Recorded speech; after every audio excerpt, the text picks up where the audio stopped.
Welcome back to ALGS. The Split 1 playoffs have begun. It's time. The best crowd in esports. Make some noise. They're running on me.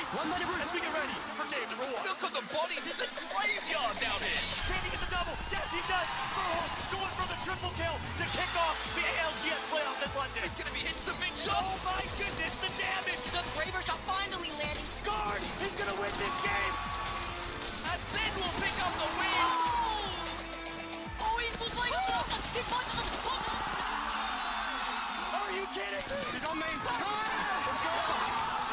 It should work out. Peekaboo. Oh, it's going to the Braver. He's going to go in and finish off the damage as well. Setting a world record. 23 kills. $1 million is on the line today. It is a shootout. I'm going to move forward to become the champions here in London. You want the money? You get the damage here. TSM up in the skies. How's going down with the headlights?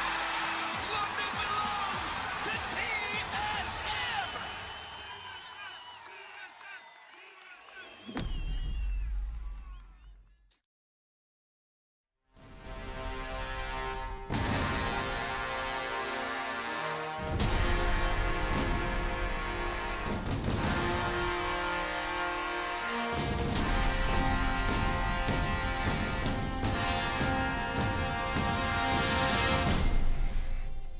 Hello and welcome everybody to the ALGS Challenger Circuit Finals number 1. I am Thousand Eyes, that is Mellocrit, and together we're going to be bringing you all 6 games of action today as the teams look to lock in the first spot for the Pro League qualifier. Mello, how are you doing today?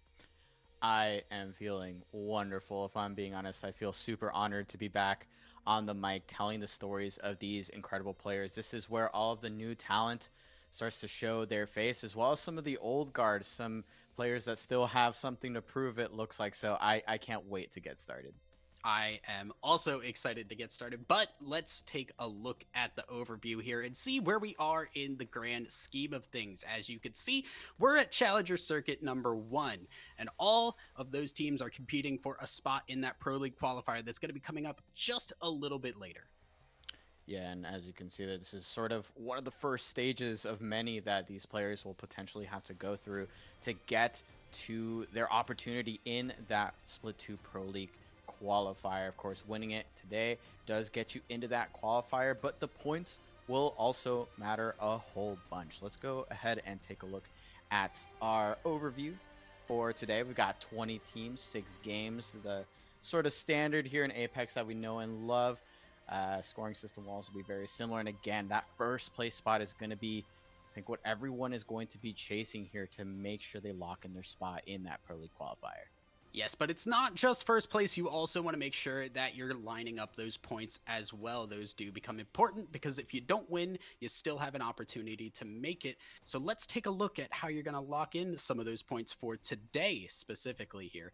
As you can see, the standard point system that we have had for all of ALGS: first place 12 points, second 9 points, so on and so forth. And you also get 1 point per kill, so you will be gaining those points if you are fragging out.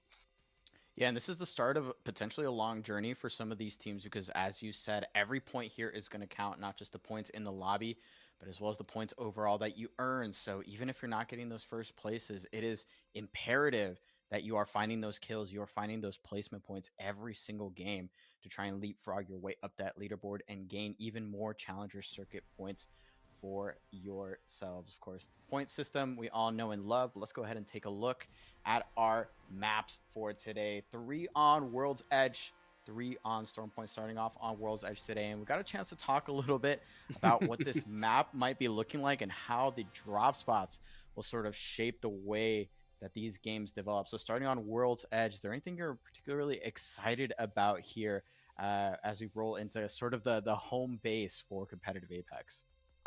Lots of fighting. There's going to be lots of fighting today. So I'm very, very excited because we have a lot of contests specifically on World's Edge. I believe it was 5 last time I checked.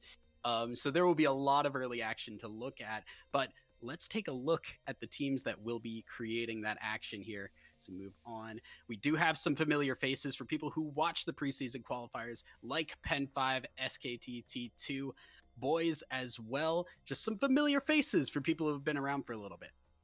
Yeah, some serious sort of bread and butter regulars of these Challenger Circuit finals. Those teams you shouted out, absolutely some members of the scene that have really been putting in the work, showing up in a big way, and now starting to find those results. One team that I'm extremely excited to see their performance today is going to be I Sleepy Panda's team that you can see over there. It is such a stacked roster. FFS, for those of you who don't know, T-Treb is actually the alternate name for what you might know as Rogue. Rogue, definitely a competitive OG on one of the early iterations of Team Liquid. So again, we sort of mentioned the old guard. He is certainly one of those members. Doesn't show up a ton in competitive, but to see him alongside Sleepy Panda, who, as y'all might already know, did actually already prove they can take down preseason qualifier lobbies, already back in a Challenger Circuit final again. Yeah, and that's not all too. We just have a lot of new players as well. Some that may be known just outside of that, like Dom2 Cracked, who is known, for doing really well in arenas, has now moved over to the Battle Royale side and is going to be trying his hand at that. So we'll see exactly how that's all going to play out, because we will be getting into our match very shortly here. Yeah, and there's so many teams, like you said. The new faces are easily the most exciting part of the Challenger Circuit, right? This is where some of the new talent is going to be forged in fire alongside some of their peers that have, equally been putting in the work, putting in the hours, training to become the best of the best at Apex Legends. And there's so many people we can mention here, and I'm sure we'll be covering them throughout the day, because it really is exciting to see them in a finals lobby alongside so many other powerhouse players. But at the end of the day, it's these 6 games that they have to put out their best performance. They've made it here. They've made it so far. Challenger Circuit is no joke, churning through so many lobbies, some of them very, very difficult to even just find those points in general. And now to be here at the precipice of potentially immediately qualifying for that Pro League qualifier is a massive undertaking for the squad. Yeah, I think that's the big thing, right? Everybody's looking at it, and obviously you're going to be looking to gain points throughout all of the Challenger Circuit games, but you really want to lock that spot. And if you can lock it on the first day, that's the really, really important thing. So I'm sure all of these teams, they might have the points in mind, but everybody really wants to land that number 1 spot. But there's only one team that will be able to walk away with it for today. Yeah, and some of the teams are going to be starting off on the back foot off of the many contests we're going to be seeing on World's Edge. So it is going to be really interesting to see how these teams adapt. And of course, across the 6 games, some of these game plans might have to shift a little bit. You're obviously hoping that you're going to get your POI, you're going to get your claim, and you're going to find solid games and a whole bunch of kills along the way. But the reality of how we saw the drop spots is probably going to play things out a little bit differently. So right off the rip, you're going to have to be winning 3v3s to even start your journey to that top spot. Not only winning 3v3s, but winning them fast, because there's a lot of areas that have very strong possibilities of third parties if you take too long on those fights. So everybody that's dropping together, they not only want to win, they want to get through it as quickly as possible, because if they take that time, one of these teams that lands nearby might grab their loot and run over as quick as they can. Match 1, we are here, y'all. Thank you so much for joining us. I cannot wait for this game to kick off. World's Edge, beautiful skyline here that we get to watch as these players drop in to start off match number 1 of the first Challenger Circuit here for North America.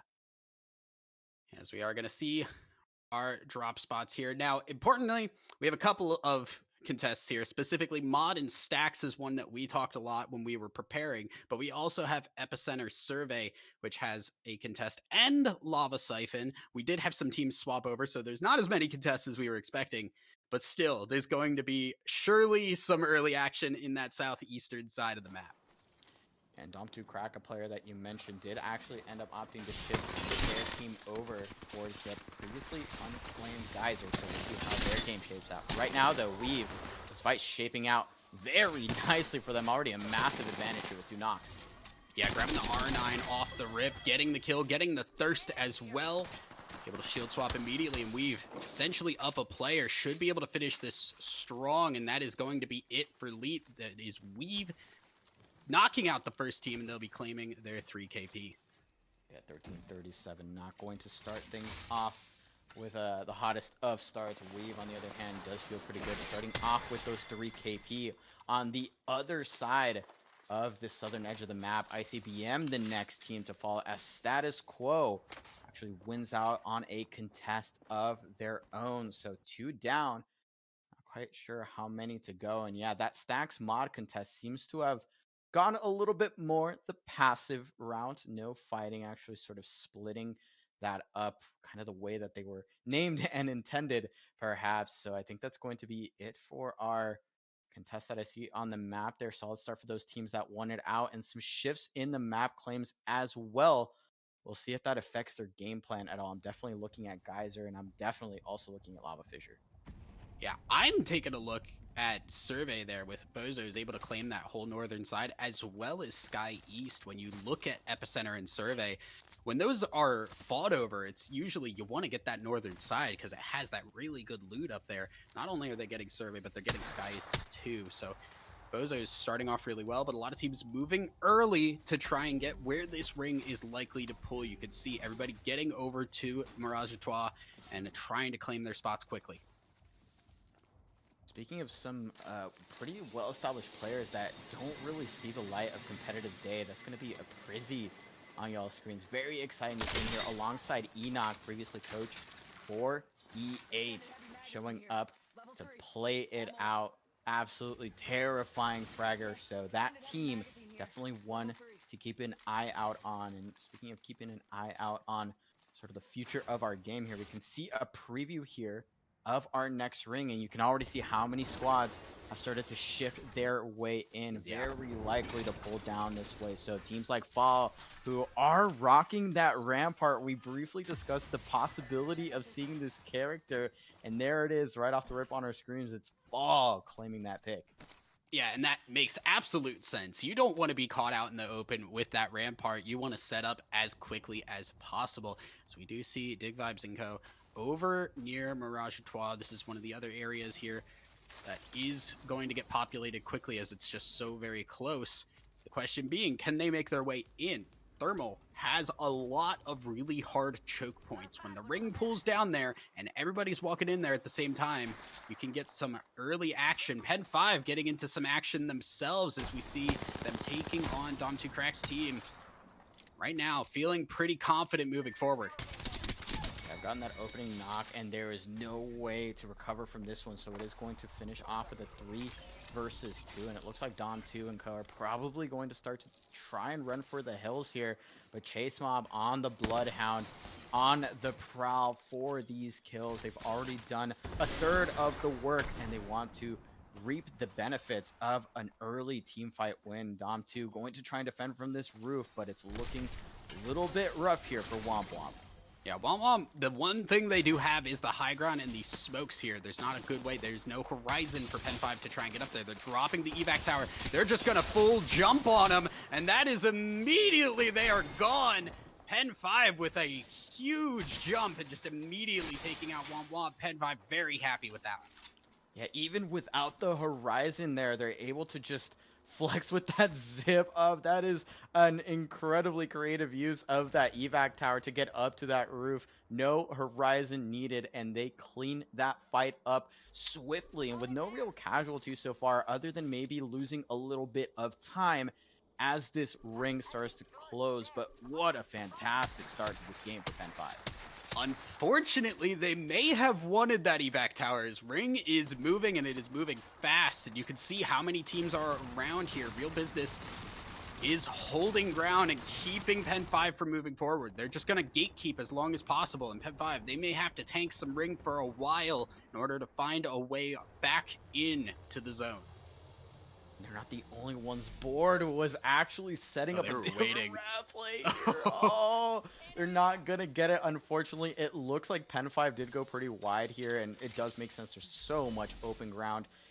Unlikely to be committing to this slide down, but maybe I spoke too soon here. There are still some angles that could be utilized. And as you said, they are tanking this ring damage, so they can't spend a whole lot of time here. They're going to make that rotate well wide. So unfortunately for Wizard Coin and Co, they are not going to get that free KP.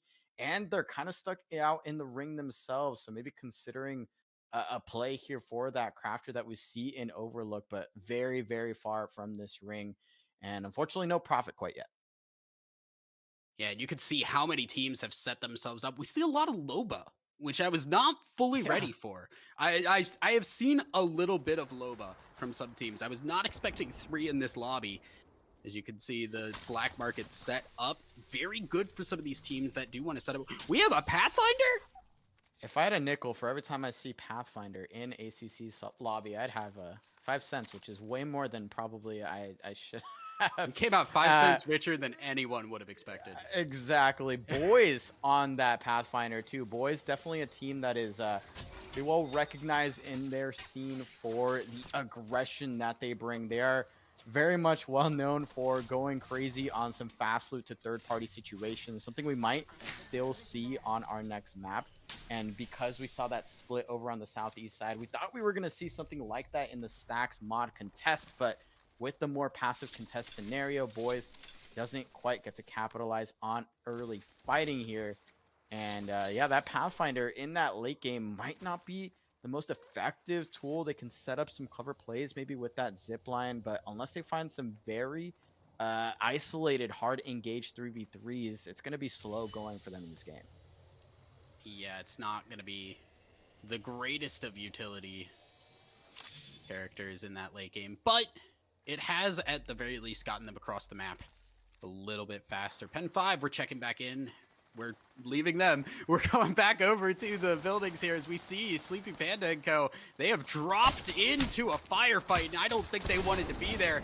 That is Sleepy Panda down. It's the rest of the team in shambles here. They have found a little bit of cover in the smoke, doing what it can, but there is an Arc Star to make it that much harder. And it does look a bit dicey here, but by committing to this play, they can maybe stabilize just enough to stay here just a little bit longer. There already were so many resources committed to try and take them down. You can see grenades still continue to fly over the fence, but they are quite stable, and honestly, there's not a lot of sight lines for these other teams to take advantage of. And of course, this far into the next ring, it's very, very unlikely and probably not wise for a team to full swing them down into those bins. So if they manage to hold out here just a little bit longer and try and avoid some of that heavy artillery coming their way, they're going to hold on for now. That's the experience showing in that team, though, to know they have that spot to hold and be able to land there in all of that chaos. I would have never tried to go there. No way. You could not convince me that would be a good idea. But FFS able to hold it. Right now we're going to look at Casual Gaming. They're going to be holding a choke point of themselves here. Smoke coming down as they have shots coming down from the north. And Dig Vibes there, you see, as one of those regulars. I think you were one of the people that brought them up, right? Like, just someone that continues to show up pretty consistently, hasn't quite found that stride, that big win, those big victories. Does have a very solid amount of experience, but it's going to take, you know, one He's a young solid player. performance to bring it together. And that's the other thing is Yeah. there's so much time for He's this player 17. to mature.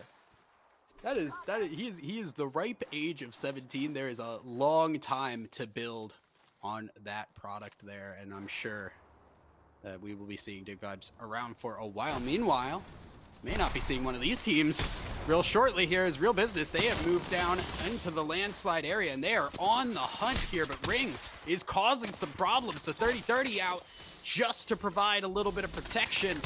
But Real Business, they are going to claim at least one here, but they are not in the greatest of spots. Party's far from over for both these squads. Up Sushi, last member left alive here from a different side now, going to try and flip all the way around, or maybe try and recover these teammates. You can craft those banners if you manage to find a crafter, but at this point that is much easier said than done. Real Business going to make their way out with that bit of profit here as we see over to another fight. And this is where we're gonna start seeing those squads drop. 17 up now, ring 3 closing in about a minute. Casual Gaming still holding out here. It is Bozos from that northern side there who have made their way down, but they are running into a wall right now. Bangalore ult has been used. They still have a Horizon ult as well. They want to push this and they want to make the move fast because they know Ring is going to start to be a factor here. Boys also in trouble. They are fighting in and around that eastern side nearby tree. They're going to knock one. There's a couple more coming, but there's the Pathfinder down. There is the Horizon gone as well. Shiva, the only one left alive, fighting from high ground. Looking, spraying through, will knock another. Baby. There's one more left. Can they make this work? Oh my god, and they do, and this is why you never count out the boys in a straight up 3v3. However, they're not gonna get to reap the benefits or really reap any more time from this game as board has already flown in, cleans things up. That's gonna be Wizard Coin, MJ, just taking down the remnants of boys. Fight looked pretty dicey there in the beginning, and honestly taking fights at this point in the game in that spot is it's about as good as dead once you finish it. There are too many squads looking to get into this next zone, and you are a prime target for their rotate. Oh yeah, a very easy move down to clean that one up. Look over a little bit further north of Thermal here. We see Pen 5 getting into another fight. The Bangalore ult, it's going to push them down and away. Ring is going to start to push them, though. Board, they still have not found a way into this Thermal area. And now they're going to be sort of forced into this engagement with multiple squads that are facing the same situation. I think we have 4 squads that are hanging out on this staging site still. And I don't think they know this, of course, but there is actually no one really controlling this choke, but everyone seems to be sort of jogging for position, and I think board might be catching on to this. That's where they want to be, but it is so difficult without the right information to commit to that play. Taking some shots from Grandma's house as well is going to make it even more difficult. I think they're going to get this hill, but even if they do, they are still not in zone. They are a far way away from zone. Fall, far way away from safety. Will go down, and Weave, they're going to claim this building, but they've got to reset fast because there is another team coming in quickly. It is status quo. The Horizon will pop the door. They're going to spray in, try and get at least a good start to this one, but there is the shields gone. They've got to reset. Onto a Q to get a little bit of health back, but the fight is not going as cleanly as they expected. Pistol's in trouble, will go down. It is Cruel and Jay still up. They have gotten some knocks, but they're not getting everyone down just yet, and they're taking a lot longer on this than I think they wanted to. Did take a little bit too long there. It looks like they managed to clean it up, and I think their third will be recoverable without too much trouble, since many other teams do not want to participate in that party quite yet. And it looks like Casual Gaming will actually be the next to fall. We falling shortly after, and on your screens, we see a Prizzy, we see Morbid, we see Enoch. They are still up. Wendy is playing a bit of keep out here and going to go for this late rotation with the evac tower. They put it on the pressure. Can they find a spot in zone? That's really the big question there. They're going to go up and over this wall, but where is the safety? They're able to find one spot. A lot of teams have still been holding on to these buildings. Nobody wants to move just yet, but it is Wendy's that get the first push. Everybody's still fighting around these buildings, and all of a sudden, one evac tower and Wendy's are in God spot. Absolutely wild, and they have plenty of resources, it seems, to hold the status quo. Finally going down after pushing that building on the southern tip of the map. NG and L Esports, the next team to follow, and Pen 5 on your screens right now, trying to capitalize on some of these late rotates, but it looks like they slammed straight into another team. Real Business now was holding this choke for such a long while, and they had this squad just sneak into that spot from underneath their noses. That's got to feel bad, and now they're the ones being gate-kept. Board are gone, SKT T2 are gone. We're down to 7 squads, and Real Business looking to make it 6 very fast. They're going to jump in, lose one. Goat looking to finish it off, and that will be Wendy's gone. They lose their spot, and there is so much loot to pick through for Real Business. Not enough resources to gatekeep. Real Business takes that one down, and now they are so well established on this northern edge. Bozo's down to just a solo, sitting near Loba ultimate, trying to vie for some cover. Stealth has chosen to walk up here and put on some pressure, but McLovin gonna go down right away. They still do have the conduit, so Stealth are able to reset just a little bit, but knowing that there's only 2 members, it is a little scary. There's the scan. Stealth are in a little bit of trouble. And that is going to be the Volt not landing the shots they wanted, and that's another one gone. Stealth down to just 1. FFS also not in the greatest of positions right now. Prodigy needs a shield swap and needs it fast. We'll get it. They're gonna reset. No one is pushing them right now. That's a pretty solid Icy. spot to defend from, even while you're in shambles. Icy does try and push down. Doesn't quite find the knock, and they will get Rogue up. They will get an opportunity to reset here. They have defended their spot from above, from below, and now they have plenty of resources there. The Digis made massive difference there in that fight. You could see the Volt there whiffing into the smokes, and with how much Bangalore we expect to see all throughout this map, not having those Digis so painful there and effectively costing them that team fight. Yeah, Icy alone here against the entire FFS squad. Not gonna be there for too long, I would imagine, but we do have 3 full squads, 1 solo. Icy just looking to make it to 2nd place if possible. Climb and climb. I don't think you can dodge those bullets enough. There's a Digi threat, and that will be it for Bozos. FFS, they take out the solo, and now they are the team looking to play from low ground as this final ring gets everyone into position. Pen 5, FFS, Real Business, all honestly claiming quite a bit of space, but I like where FFS is playing from right now. They have sight lines on both teams, and realistically, they're probably going to have to be the last ones to move. Look at that angle that Rogue just found, absolutely blasting that squad with the flatline to Presley, down to just Flash, maybe 20 HP left in their pockets. FFS finally getting pushed back a little bit, but this is looking really solid for them. FFS, while they are technically low ground, they have this one rock to give them high ground. It's essentially playing both sides here, and FFS making the most of it there as you see them just landing shots, trying to poke down and see if they can get a good start to a fight. Nobody wants to be the first person to move. If you pull the trigger, there is a 3rd squad ready to go. Yeah, you don't want to be the first team here to have to start off this fight. Taking a look at where that ring is, you can see who's going to run out of space first. 2 gold shields and a red for a go, but that red is about to get nearly wiped out as this zone starts to close. They have to push forward. No real time here to get a pretty reset. Does manage to rip the bat though, and here we go, Tesla. This is the last moment that we're gonna see of this game. Somehow they've turned it around here and managed to put out so much damage. Are they going to dethrone FFS? They pulled out the bangle. They got enough space, and nobody stopped them from moving out to their right. Now they have to watch for Pen 5 on their left, but they're able to move forward just a little bit. FFS, they've taken damage. They have to reset a little bit. Another bang ult is coming down. This might be it for Real Business. Both teams looking to go in, but Ambino needs to get back up. So Real Business, they might have a straight 3v3 on their side. Look at where Pen 5 ends up in that situation now. They're the ones that could potentially walk in just a little bit later. They have the cover from the smoke. And yes, indeed, they're the last ones to walk in with full cover. And it's FFS having to take on Real Business, and they're fighting for 2nd. Yeah, and FFS in trouble here as they're just getting pushed from all sides. Pen 5 able to walk in, knock Prodigy, and FFS are in trouble. While they had so much ground earlier, it has been pushed and pushed.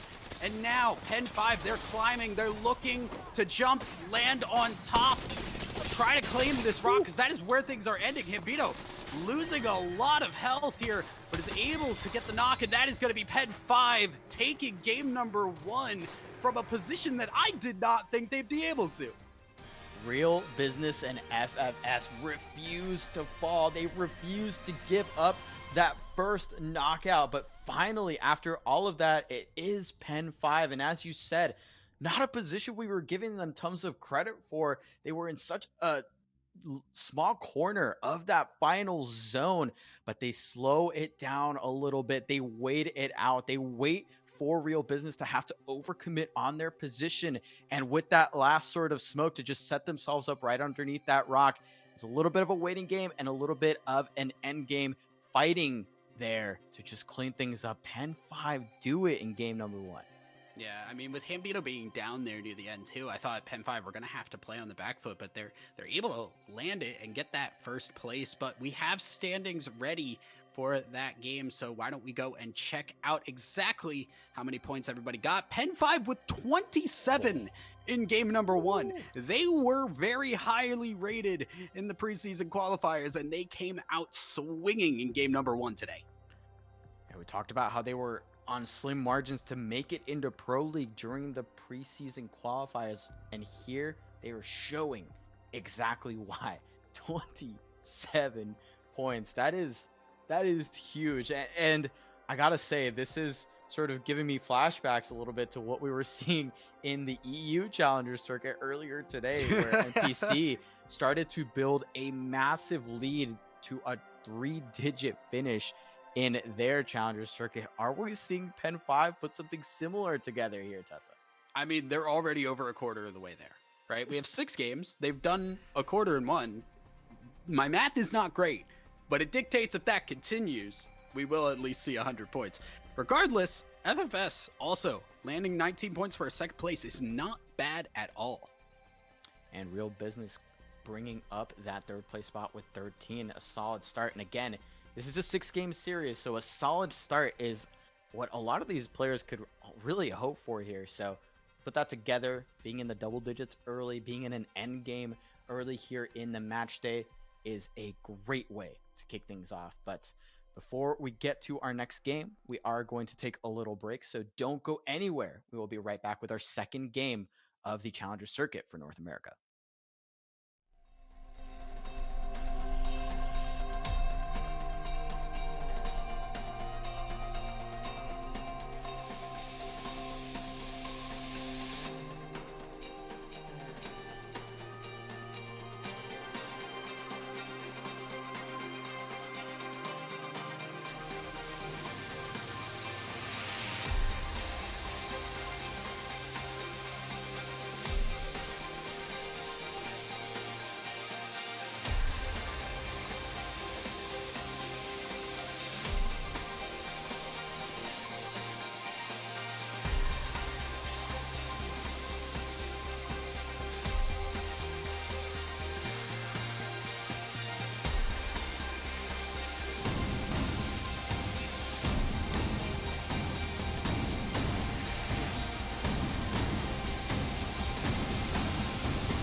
And welcome back, everybody. We are just about to get into game number 2 for the ALGS Challenger Circuit number 1. Again, I am Thousand Eyes. That is Mellowcrit. And why don't we take a second look here at our standings from game number 1? Nothing has changed during the break, but worth bringing back up here as we do again see Pen 5 with a massive lead here. I also want to point out Bozos and Weave. Bozos coming from a very far distance up on that northern side and getting gate kept for a while. A solid 9 points, all things considered. Not too bad, not too bad. Speaking of some teams that didn't quite put on a solid performance for that game number 1 are, of course, going to be notably some of our contest losers from game number 1, ICBM, Womp Womp, and 1337. I think teams that all have plenty of potential, but getting into, or really getting out of that early game is going to be that first big hurdle. So you have to see what those teams can put together. We'll see if they can turn it around a little bit in game 2, because I would love to see them sort of show off why they are here, why they have made it to a Challenger Circuit Finals. The caliber is there. It's just about winning that first 3v3. And as you said at the very beginning of the show, winning it fast as you can. Yeah, I mean, the biggest thing too there, I think, is Womp Womp not even really in a contest. That is them landing Geyser and then walking up to fight Pen 5 and not winning out on that, unfortunately going down. So we'll see if things change. Obviously, Ring did pull very southwest. They did not have to go and take that Overlook fight. We'll see if maybe they change things up, think a little better of trying to fight Pen 5, because they are on it today. Yeah, good point, because it was kind of a bit to travel. They had to sort of finish cleaning up their POI and maybe looking to fight in Overlook there. Maybe they needed that crafter, right? Who knows what that game plan was, but they ran into a very sturdy Pen 5 who was able to take them out even with that high ground. Such an impressive little move there with that evac tower. The fact that they got away with it too, right? Because that is a very important resource to rotate early in the game. And even committing it to that fight, they got on out of there and proceeded to just take it all. So I'm sure they're taking notes, pretty happy with that one. But hey, it's just game 1. They got to keep this up as we roll into game number 2, our second game on World's Edge. NGNL had a very funny team composition there. I believe it was Watson, Loba, and Valkyrie? Well, hey, for anyone who's familiar with these players, NG and L, no strangers to bringing out those creative compositions. You might remember Davis Wave, formerly known as Revenge of Pumpkin Eater 69. Brilliant name, brilliant name. But You that can't was beat that. 2/3 of Donut Shop, which was one of the most crushing Challenger Circuit teams from the previous year, and they were a team that was unafraid to try out that Gibby Rampart that so few teams were willing or even tapped into trying. So for them to bring out a whole other new comp here, hey, maybe they've been in the lab, they've been cooking something up. Didn't quite cook up as many points in that first game as I'm sure they would have liked, but plenty of time to turn it around here. And creative compositions, there are always a bit of a surprise factor and also just a blast to watch. Yeah, no, it's fun. It's fun to just theory craft what might be good, but we're going to look at status quo down on this thermal area. We're also going to be looking at the fight over at Lava Siphon. Is both of these have actually ended up being very slow starts here. We're not getting that instant drop and fight. It is teams taking things slow. They don't want to lose out quickly. Weave right now trying to make their escape using that conduit queue. They are using it fully as they are trying to run into this building. Mav and Paps are certainly no strangers to taking solid fights when they have the advantage, and it looks like they're trying to exert that pressure here, but they seem to have won out for now, at least enough to defend the POI. So unfortunately for Weave, they're just going to run out with whatever loot they were able to scrap together at the beginning of that engagement. Status Quo, though, Pistols. very much on a full-on 3v3 here, and they have to commit to it. No options to be had. Hickets goes down, and Status Quo down to 1. Ooh! ICBM lose it! Status Quo somehow pull out the victory, the Spitfire.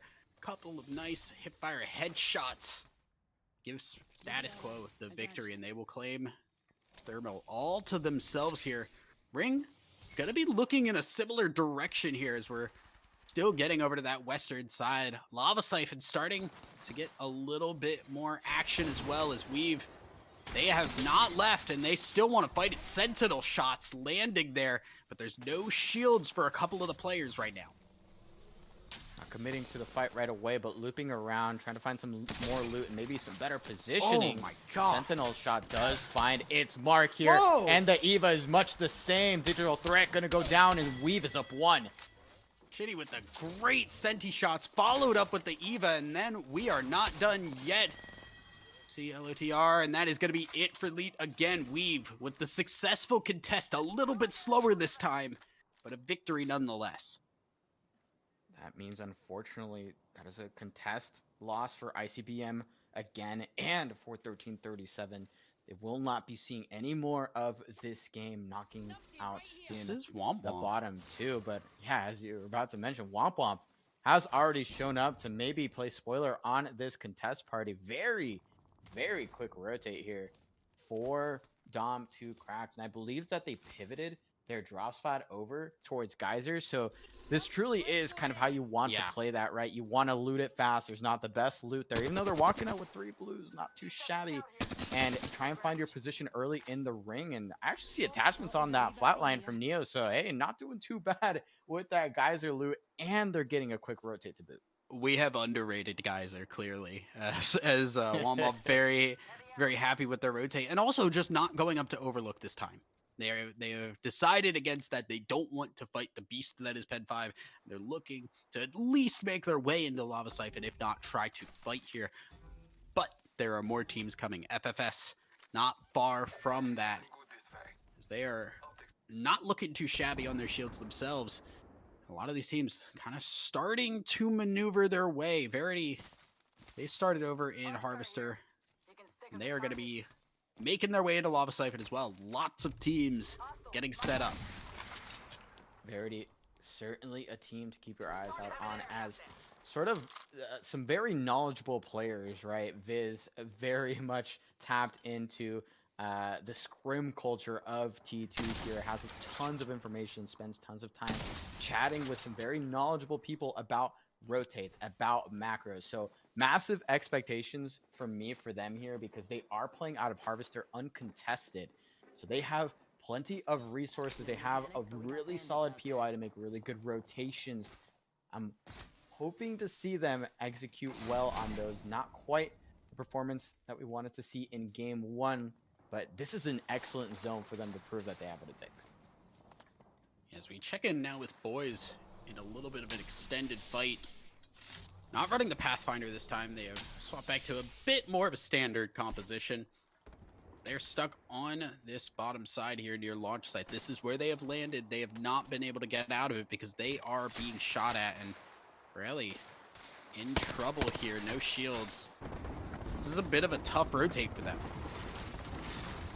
And they're often the type to force those fights, and might be one of those situations where they really do have to. It would be massive for them to clear out this launch site. In fact, they almost might have to make that happen, because if they don't, their options are otherwise, just running into the giant stack of teams that has already committed to the early rotating. This map is crazy crowded for Ring 1. Not quite what we saw in game number 1 here, but game number 2, you can see already so many squads opting to take that early residence here, because these spots are a hot commodity and they are very hard to push down in the late game.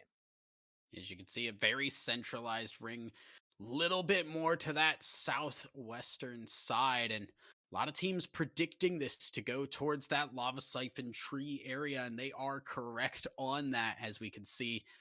So you see Fall specifically down on that very southern side. They are set up nicely. Again, we have those Loba ults set up to pull whatever items are needed, but we still do have a lot of teams on the edge as well.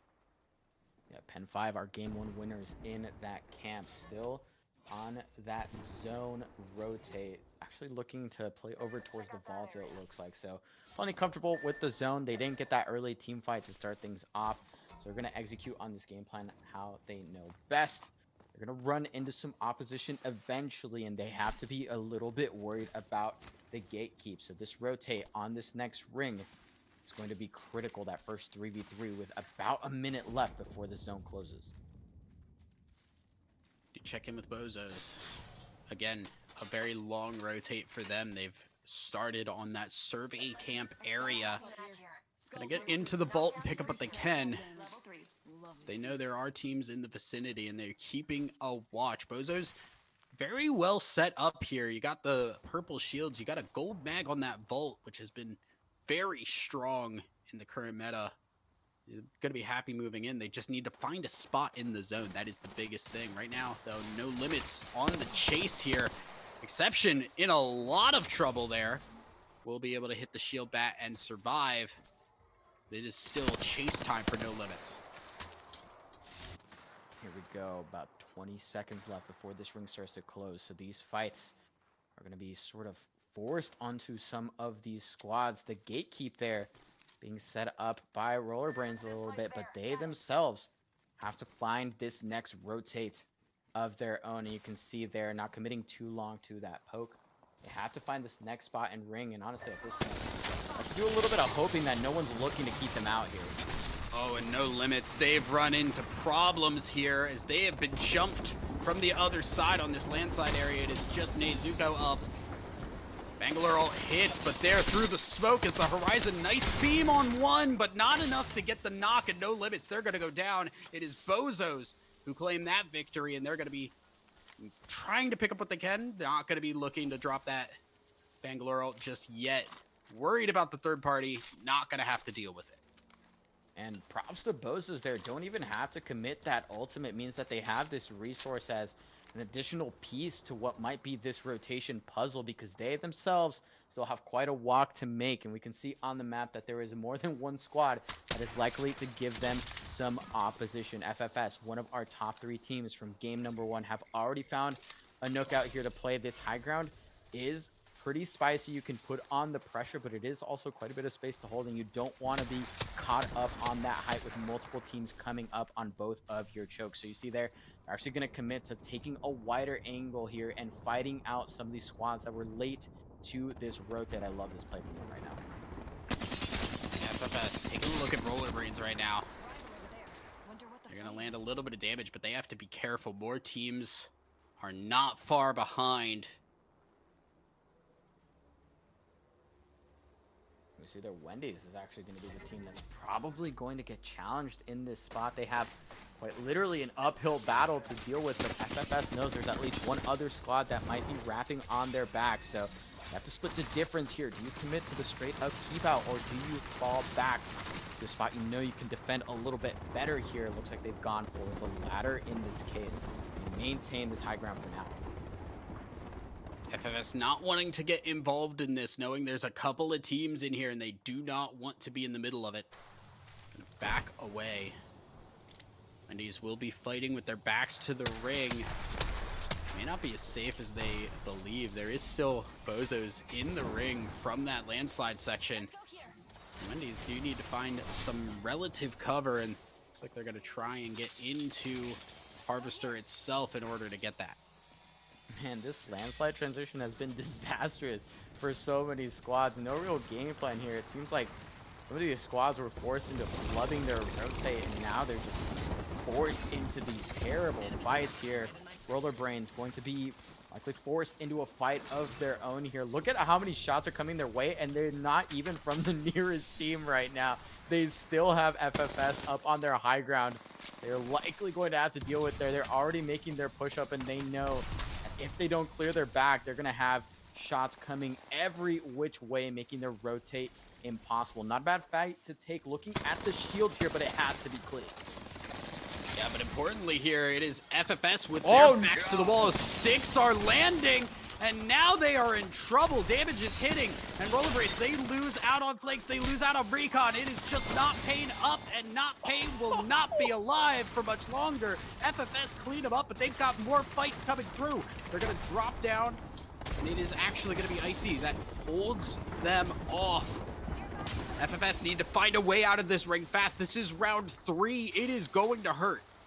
FFS there turns around the shield advantage in an instant. Oh, and Bozos comes to claim the third party, but now they're forced into a rotate, and talk about sloppy rotates here, barely making over that mountain, and only We two take 'em. members made it over. Tessa, it looks like they're split up now, and they are on polar opposite sides of this giant mountain with multiple squads staring at both directions. This is looking like potentially the end of their run, as this this fourth ring continues to put on the heat for these squads. Yeah, I mean, there's only real minor cover in this area, and you can see a lot of teams dealing with that. FFS are gone. Verity will go down. It is Wendy's that takes them down, but now Wendy's in trouble themselves as Womp Womp is moving up. Bangalore all down, and they are going to claim this back area for themselves. A very solid piece of ground. It's just the problem that all of Tree has is if you leave this, if you have to leave this, you are in trouble. There is a lot of open ground to cover, and not a lot of ways to do it if you don't bang smoke correctly.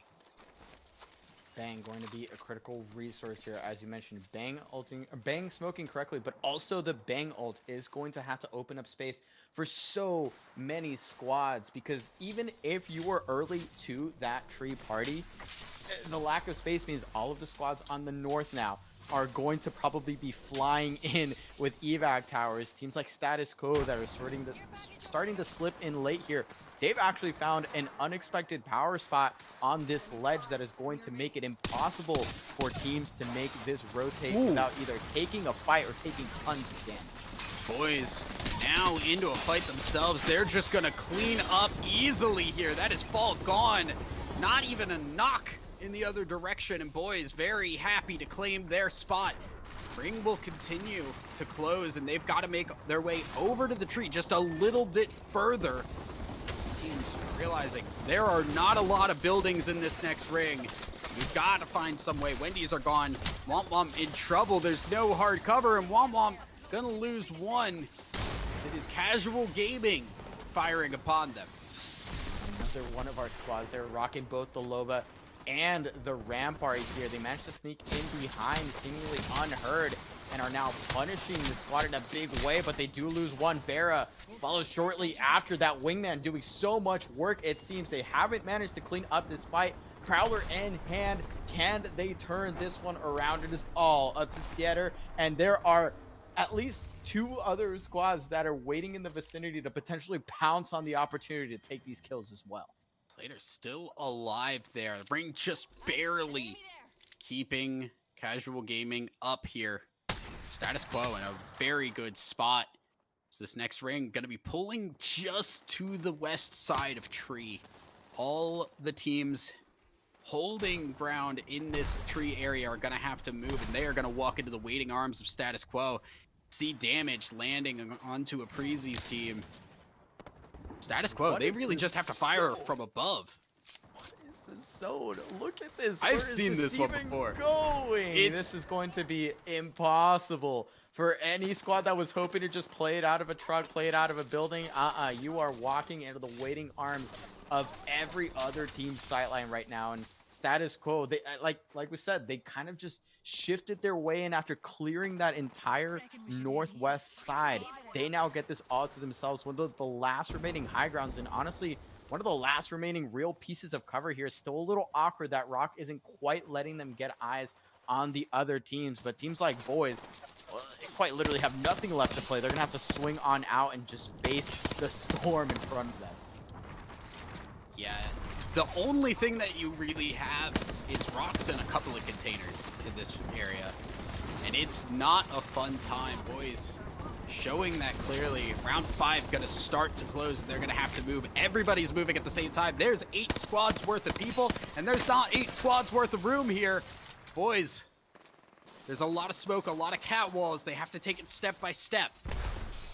And Boys don't really feature a defensive character of their own. You see there no catalyst to cover their rotate, no conduit to set up an area of control for these teams to have a much harder time to walk into them. And you can see even just from afar, it seems like SKTT2 are just beaming them down right now. It's going to be Shibo going down for Relly, following suit shortly after. And just like that, in the blink of an eye, Boys are taken out.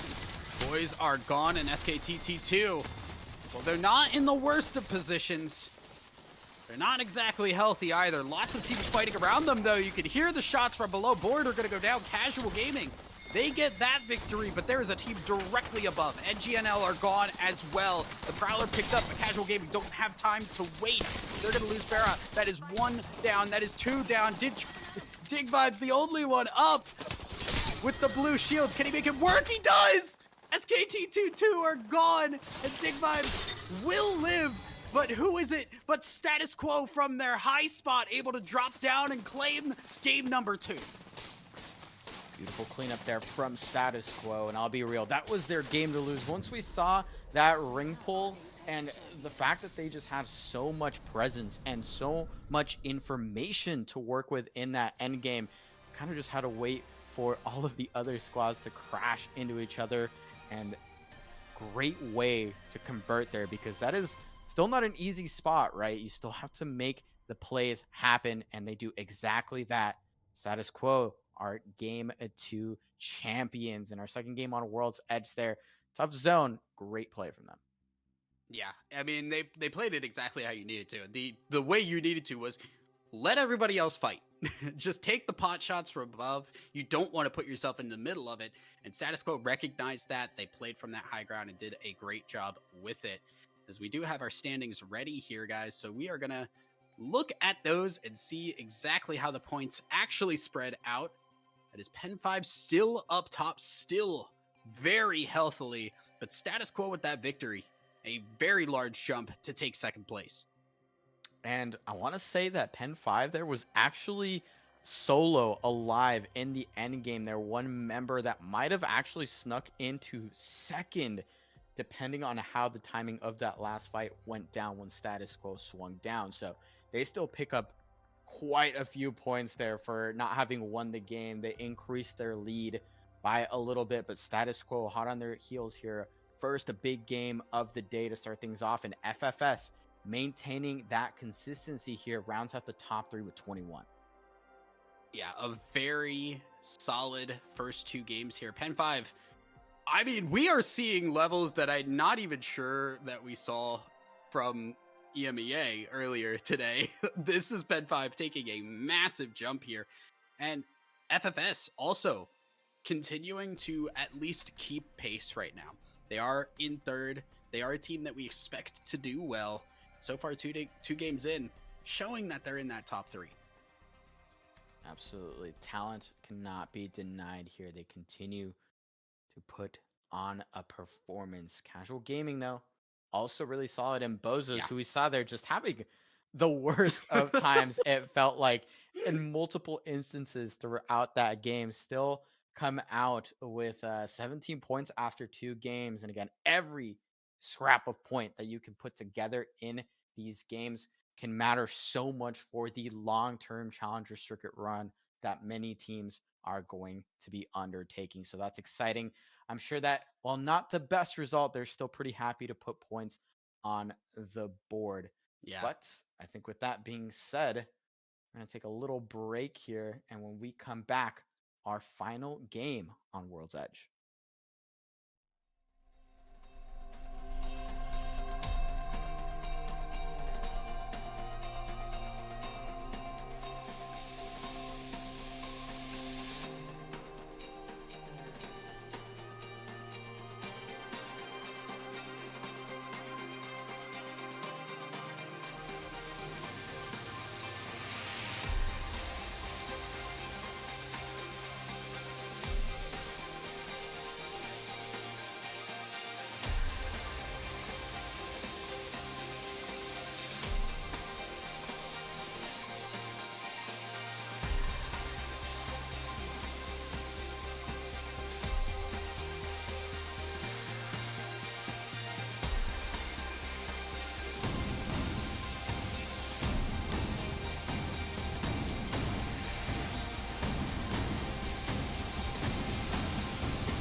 I am a fool and did not unmute. My apologies. Welcome back, everybody. We are getting ready for game number 3 as we are going to be getting on to our final game of World's Edge. I am Thousand Eyes. That is Mellowcrit. And we will be just moments away as I believe we will take a quick look at our standings one more time before we go in. Mellow, take it away. Yeah, I think the performances we've gotten to see on World's Edge have surprised us a little bit just because I did expect there to be a little bit more unwarranted violence might be what I what I would potentially use, or fighting for territory might be the better way to put it. Slightly fewer contests and honestly a little bit more patience and restraint from these squads in general. I'm loving how these squads are sort of navigating through the mid game. Some teams you can see are getting through some tough spots and then converting to some solid games. We saw some pretty crazy rotates from, teams like FFS and teams like NGNL esports, right? Where they're playing spots that are hard to get through, but once they do, they can sort of turn it into a solid game. NGNL still falling a little bit far behind, and this is a team that has pretty high expectations, I'm sure, from everyone watching, but also from themselves. So for this last game of World's Edge, that is certainly a team I'm expecting to turn things around a little bit. The zones haven't been too kind to them either, so we'll see what they can do with this last game on World's Edge. Yeah, I'm also keeping my eyes on SKTT2, who last game seemed to be in a really solid spot, just could not finish it out strong enough to get that victory. So not doing terribly, but definitely have some improvements if they want to try and climb here. We have one more game on World's Edge, and we'll see if they can capitalize on it. Yeah, and the improvements can be very, very swift, mind you. I mean, Womp Womp, we saw them making a very drastic change in play there, I would say. Not opting to take that early fight over towards Pen 5 on Overlook, and instead making a very swift exit of their POI with decent loot and working their way into Siphon while that contest was still finishing up. So again, the swiftness of that squad not taking that fight over towards the northeast. Quick improvements. This is what we're talking about. 6-game series, not a lot of time, and it's going to be those small adjustments that are going to get these teams further in the tournament. Absolutely. We are getting on to the dropship for our final World's Edge game. Again, we have to keep our eyes on Thermal. We have to keep our eyes on the Stacks mod area. Couple of areas that have been contested and I'm sure will continue to be.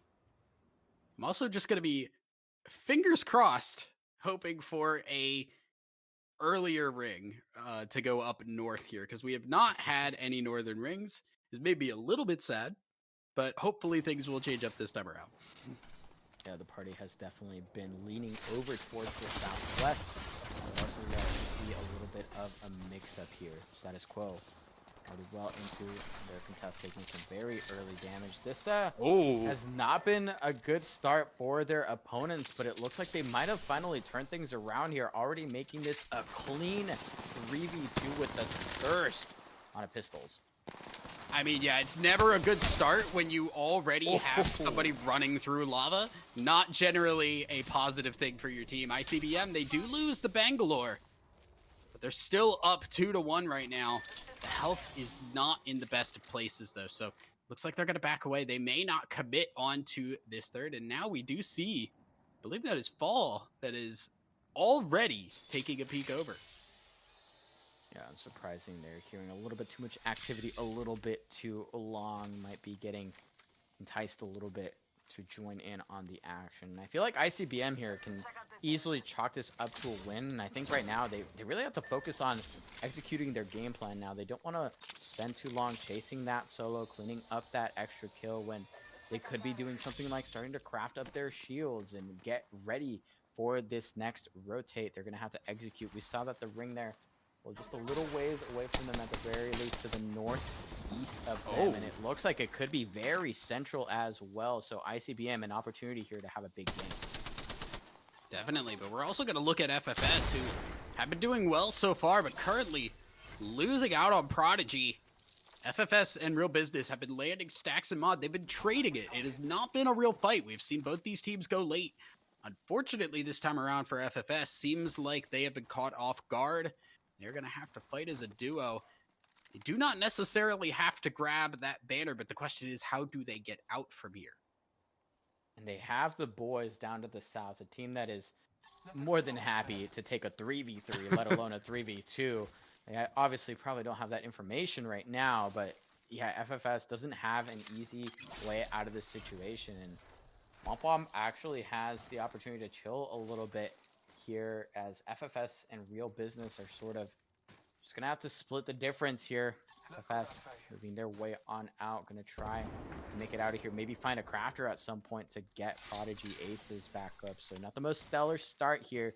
Still plenty of time and opportunity to turn it around. And you can see they will be crafting that banner. Will have time to do so, so not too worried for them. Casual Gaming also coming out here from the top side of the map. Pretty happy with their setup as well. Already predicting where this ring is going to be pulling, and they are setting up in this little RV. This would be a long holdout if this is where they are looking to set up for a while. Yeah, and it's very possible. You can see how many teams have already shifted in this general direction.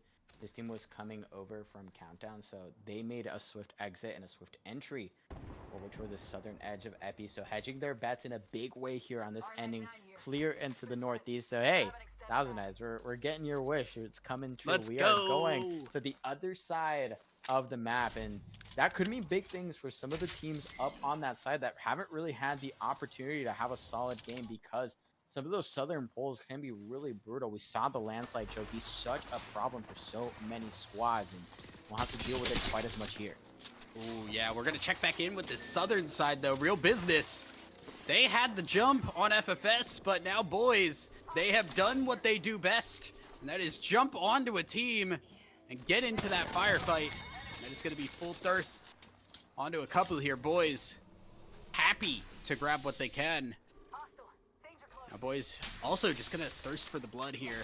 I don't know if they're going to be able to catch up with the rest, but they at the very least will pick up the loot here and make their way over to whoever is next. Womp Womp was peeking their heads in last we checked on this southern side, and I think they're just going to go for it. That is one down already, though, for boys. Not the fight they wanted to start with.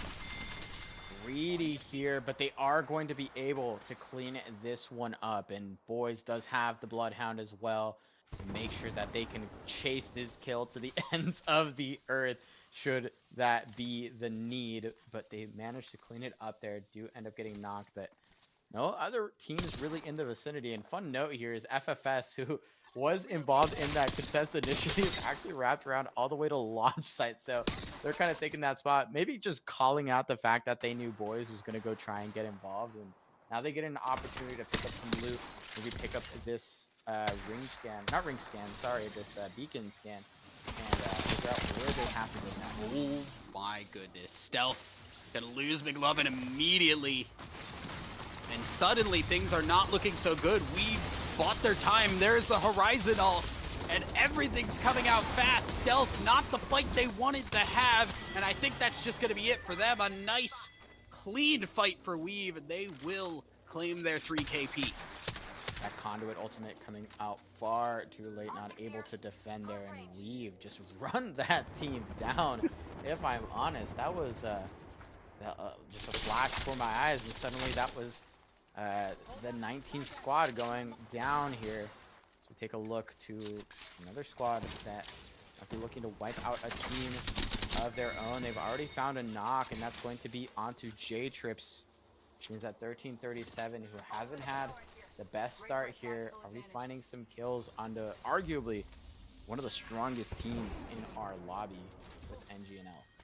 Yeah, we also saw a quick view there of Elite, who finally able to get out of Lava Siphon here and get up to this northern side. NGNL, they are going to be done on World's Edge for the day, as Board finished that one. We're down to 17 squads here. This is a ring that is very much going to be starting to pull towards Epicenter, and you can see the amount of people already ready to get into that area.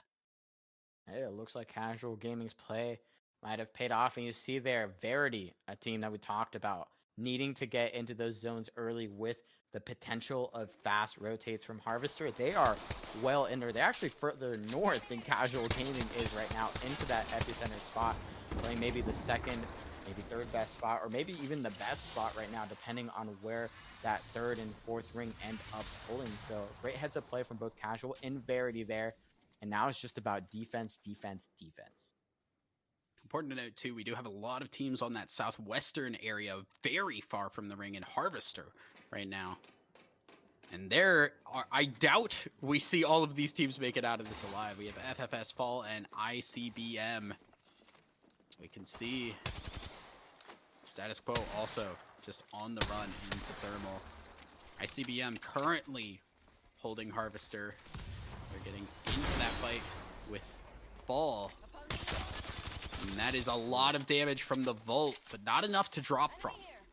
And ICBM here just wants control. Oh, no. Tracker. Oh, so badly. They have so many mats, but just like that, a triple take shot to the dome is going to take out one member, and the full swing is there. They're trading back the damage, but will it be enough to hold? I don't think it will be. ICBM is swiftly eliminated by Fall.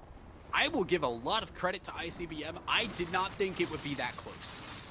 You lose somebody right off the rip like that, I don't think you're getting that close to it. But somehow, some way, it was extremely close. But Fall do get the victory. Meanwhile, we look at what I like to call Murder Bridge on the northern side here with Climatizer.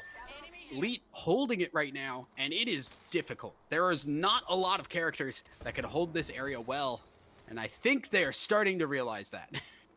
And this is sort of the composition that so many teams have started to fall into, right? But giving up that Catalyst slot that was so popular just a few metas ago means that when you're into these early spots, your resources to defend are so slim. You can fight pretty well, but if you're not winning fights constantly, the value there definitely gets lost a little bit. Womp Womp now in a fight themselves, and they're actually going to start to get their third back up.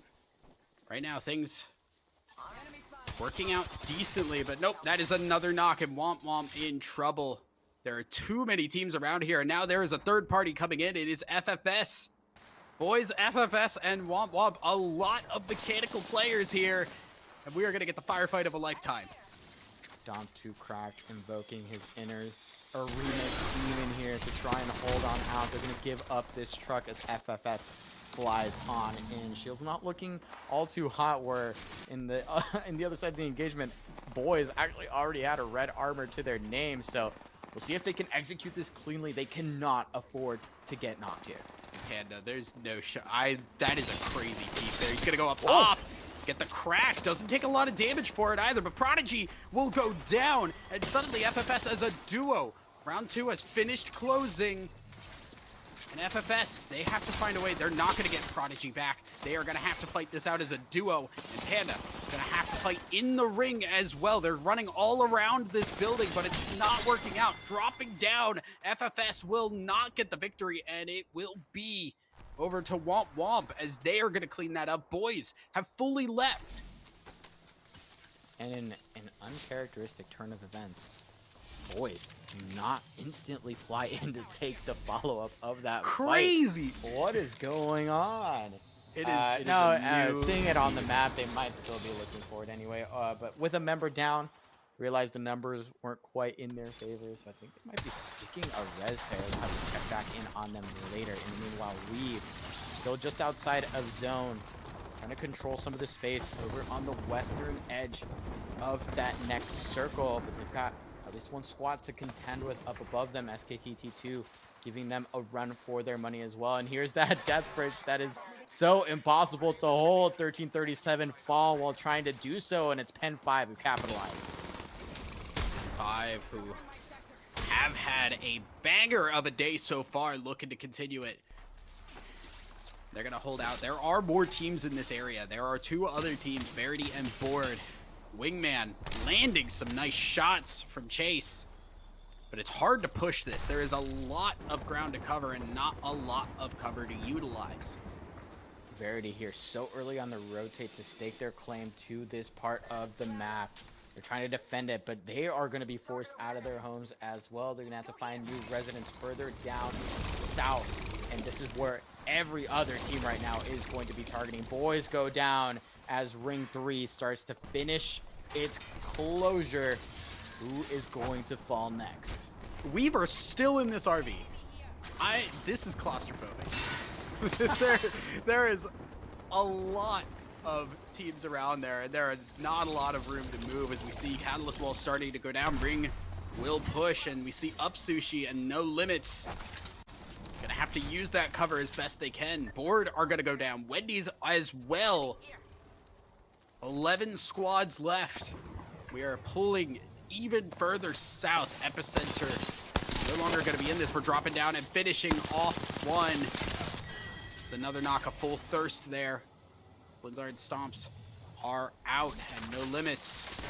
They will claim their KP and try to make their way out. Ring is going to hurt and the bullets will not help. That is Exception gone. This is a longer rotate than I think they were ready for. Uh-oh, the Ring, almost their worst enemy there. Just put on the damage, but they are going to survive for now. They are a member short now, however. I don't really see the opportunity here for that banner recovery since that is well outside of Ring itself. And they have other problems, much bigger ones, in fact, as that Thermite finds its mark in a beautiful way. Up Sushi there almost completely does actually get fully cracked by that nade and some gunfire. So that is starting to look dicey for this squad, and they really have no other place to go. Check in with Womp Womp, who made their way into Fragment. Fall also in Fragment as well. Neither team wanting to give ground, but neither team can really stay here for much longer either. We have 14 seconds before that Ring is going to push them north. They're going to have to leave the safety of these buildings, and there is no shot. They are just going to walk side by side into the Ring. They do have that Catalyst in the back pocket. They do have those tools available. Ultimate ready to go. A Dark Veil could be what helps them out to make this sort of parallel rotation. They're going to have to share with this other squad, but there is really only one spot left to play for, so the fight might be inevitable here. They've got that Bangalore ultimate as well. They have some smokes to work with.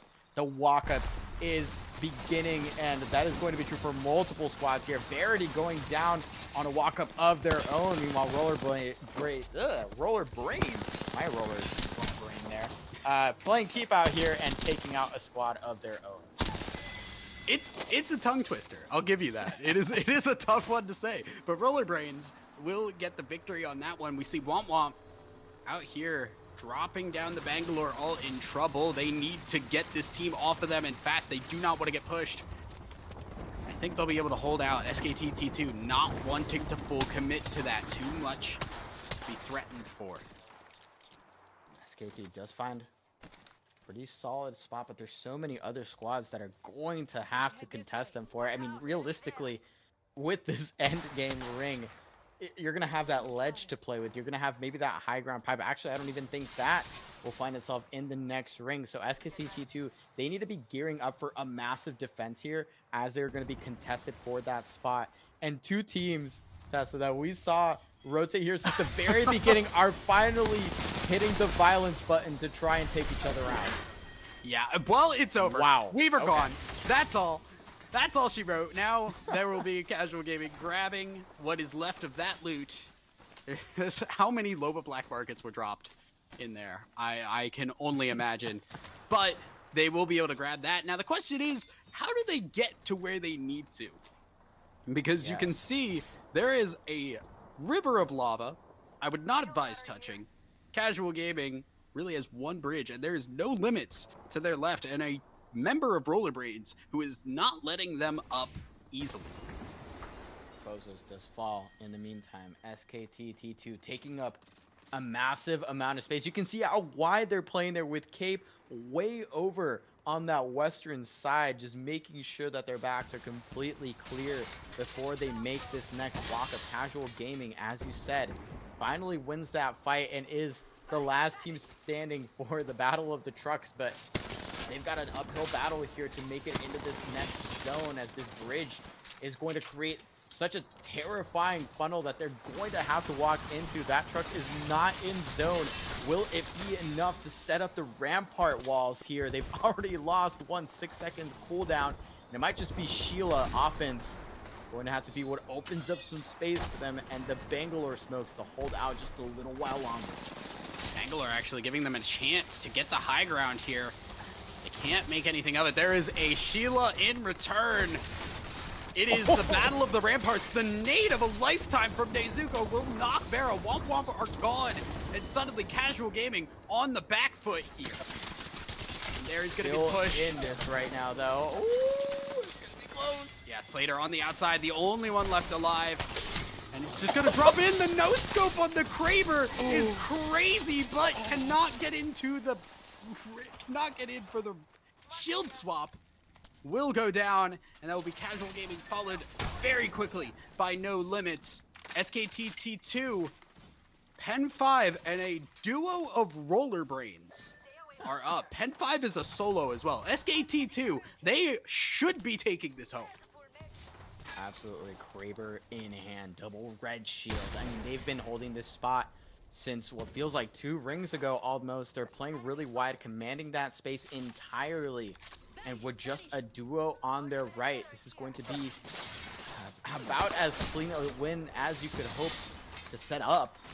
But it's still not going to be easy, and plenty of utility for these squads to utilize still. They're going to have to squeeze every inch out of their legends right now. Okay, so 2 things. I think they have 2 Kravers, if I'm seeing that right. But 2, they also have a Rampart, which amps that Kraber shot and makes it capable of one-shotting pretty easily here. Will not land the shots, and that is a problem because that is their Loba gone, and now SKTT2. This is not how you wanted that fight to go. Those shots not hitting on the Kraber might be a big problem. Trev stacks forward with the Havoc, trying to make something out of it, but there is the jump. Will knock one. They know one other on that conduit. They're just gonna move forward, but there are no shields, and that is the Bangalore gone. SKT2, they had it in their hands, and all of a sudden, it's starting to fall apart. Trev dropping the shields, playing the cover as best as possible. Kraber will not land, and the reload, that might not be the right time for it. The Havoc, not gonna work, and Roller Brains out of nowhere as a duo get the win.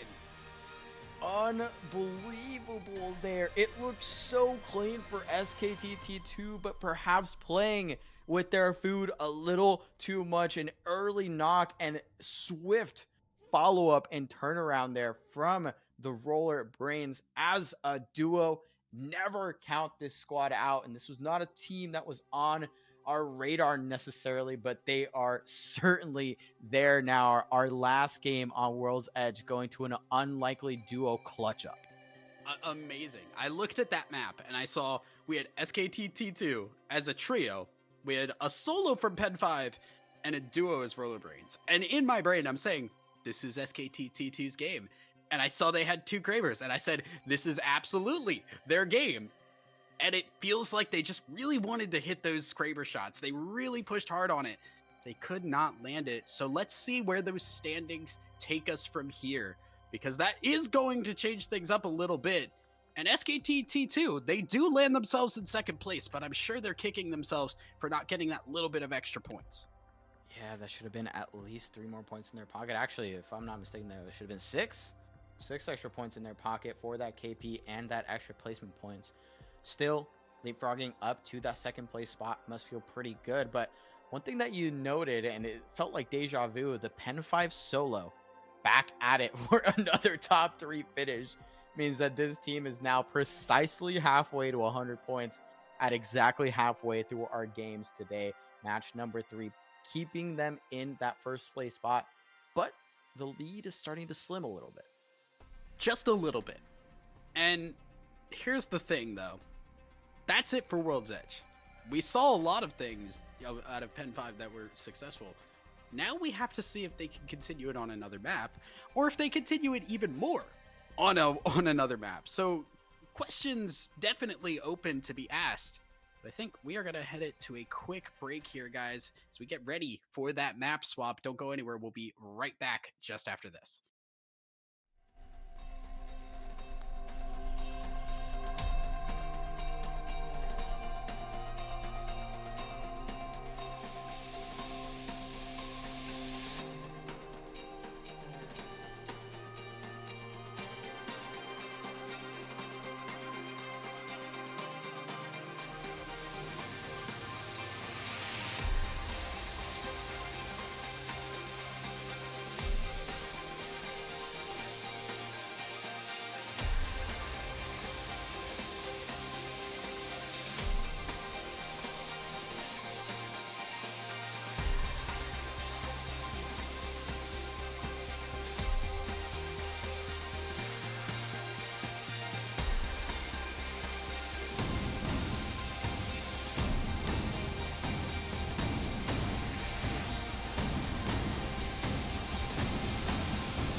And welcome back, everybody. We are getting ready for game number 4. I am Thousand Eyes. That is Mellowcrit.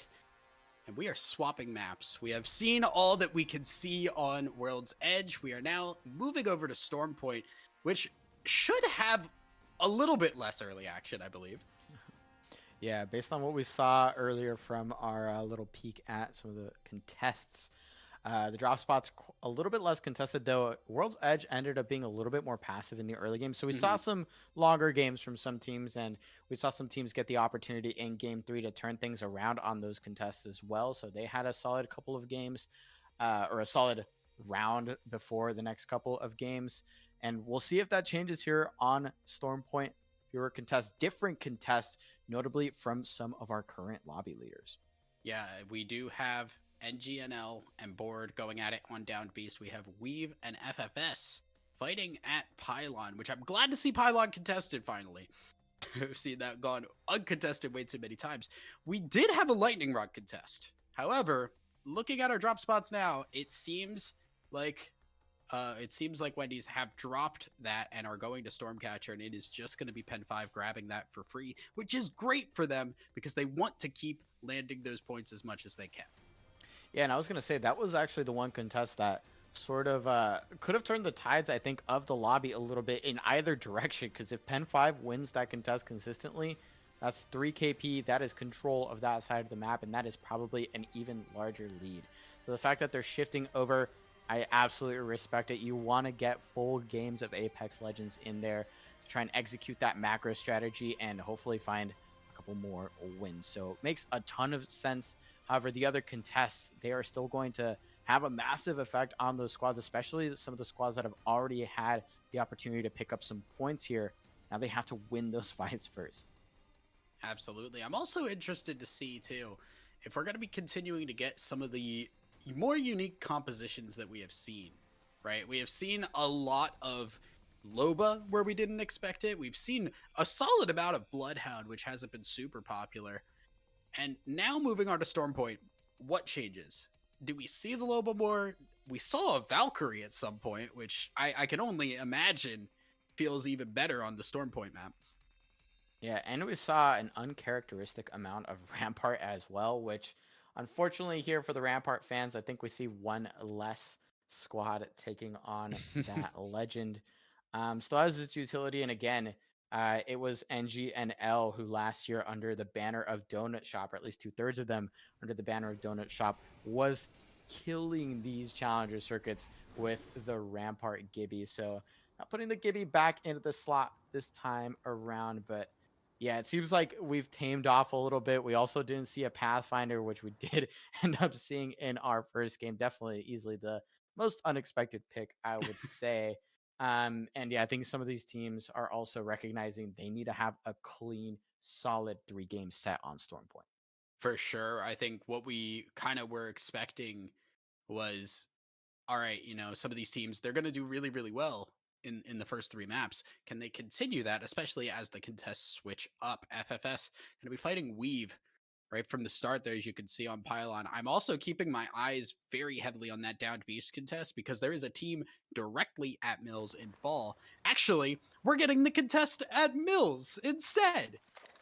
Yeah, decided they didn't want to fly that far, had enough of that, and they were just going to take this fight over on the Mills. It's going to be a 3v3, and now this contest is even scarier for these squads because Boys is sort of in the vicinity, and Boys, especially on Stormpoint, are no strangers to just making some wild rotates to take the early fights. So we'll see if that's the situation here. They might not be aware that this is happening, but in either case, Fall and Womp Womp, it is in their best interest to finish this one quick. Fall, Board, and Womp Womp. We have 3 teams here now. Womp Womp was supposed to land North Pad. They said, you know what? There's people here. We can kill people. We can take points there. We're going to go for that. Fall now, I think, not expecting this in the slightest. Definitely caught off guard because I'm caught off guard. But now 3 people here, and you have 3 teams fighting it out right next to where Boys are. Oh, boys, if they catch wind of this, they are going to be licking their lips for a brawl. But Womp Womp seems to have sort of snuck in here. They're not fully engaged right now, so they're the ones that are looking to wait and to prowl on the first couple of knocks. Board already finding a huge advantage here. Very healthy looking, and fall. Do exactly that. They fall almost instantly, and now Board are going to be the next ones to fall because they were not prepared, and neither were we for a third team here at Mills. Yeah, I mean, it goes to show changing your plans doesn't always work out. Board thinking, you know what, we'll catch fall off guard. You never expect the other team to also catch you off guard on that one. And it will be Womp Womp who claim Mills for themselves. And it will be Board going as a solo for now. NGNL, they landed it down beast and said, where is everybody? That is... I'm sure they're both confused and probably pretty happy about that turnaround here. And notably for Board, they are not rocking a conduit, so they will not have the opportunity to craft banners, it looks like, because this recovery is about as impossible as it gets, with Womp Womp finishing up their looting. And boys, nowhere to be found. It looks like the full loot over at Cenote Cave was their activity of choice here over the fighting. So hey, props to that team. They're showing some restraint that I was not ready to give them credit for. Yeah, I'm a little surprised on that one as well, as we're still looking at this pylon fight. Nobody has gone down to my knowledge, and we have an FFS. They're taking a long time, and that can start to prove a problem because status quo are not far from here. And there are a lot of other teams to the eastern side that may look to rotate over pretty shortly. FFS, they're running through this conduit ult. They're peeking through to get whatever damage they can before they make a full jump. Low and slow is the progression of this fight. Shiny with the best high ground right now, keeping FFS pinned behind this box. And now that they've opened up some damage onto City Panda, it might be the time to pounce. They're answering back, but Prodigy is the first one to go down. Yeah, and that's a problem because that's the Bangalore with the Digithreat gone, and that is the rest of FFS to follow. Weave, they take a while to do it, but they're gonna get the victory, and there is nobody in the vicinity to capitalize on it. And again, that was just off of Shiny pinning the entire squad. They're dealing enough damage to just shove them behind that box. And it's a game of just small advantages here and there. But once you get a full crack on some white shields, you've got a couple shields up on them. Perfect time, perfect execution on the fight. ICBM also gonna get a win for themselves. Or sorry, rather go down. No Limits will get the victory. My apologies. No Limits will clean up on Launchpad, and they're gonna have to move over as well. A lot of teams making their way over to Cedo Station Mills area. That is where I think we are going to be seeing this ring pull over. And they've got a ways to go for that.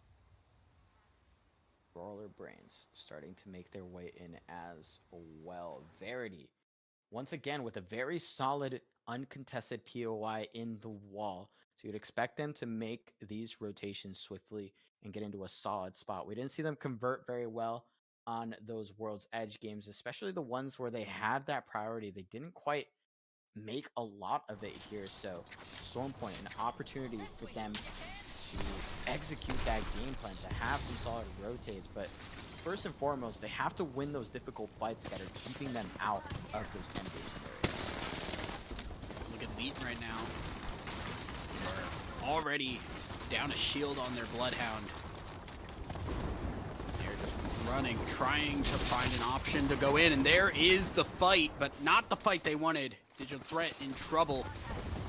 We'll have to back away for the heals, and it is just backing and backing away. Leet getting themselves into a corner they may not find a way out of. A good burst from that bolt, but not enough to knock. Papa in trouble. Paps in trouble. And now, continue on. Rump in, just go directly in. What a just fly in, and they're actually gonna get Bozos out. Leet pulled the victory out of nowhere. I didn't think they were just gonna jump in like that. Bozos looking to have a pretty solid hold there, but catwall after catwall was not enough. That full push there with the Havoc, just dismantling that defense. Once they have them cornered, there was nowhere to run. They will be turned into death boxes as a result. board here seems to have the brink of death. Is this, am I misremembering here, Jezza, or is this board actually making almost a full Oh, they're recovery back. off Yeah, of they're a back. disastrous start to this game?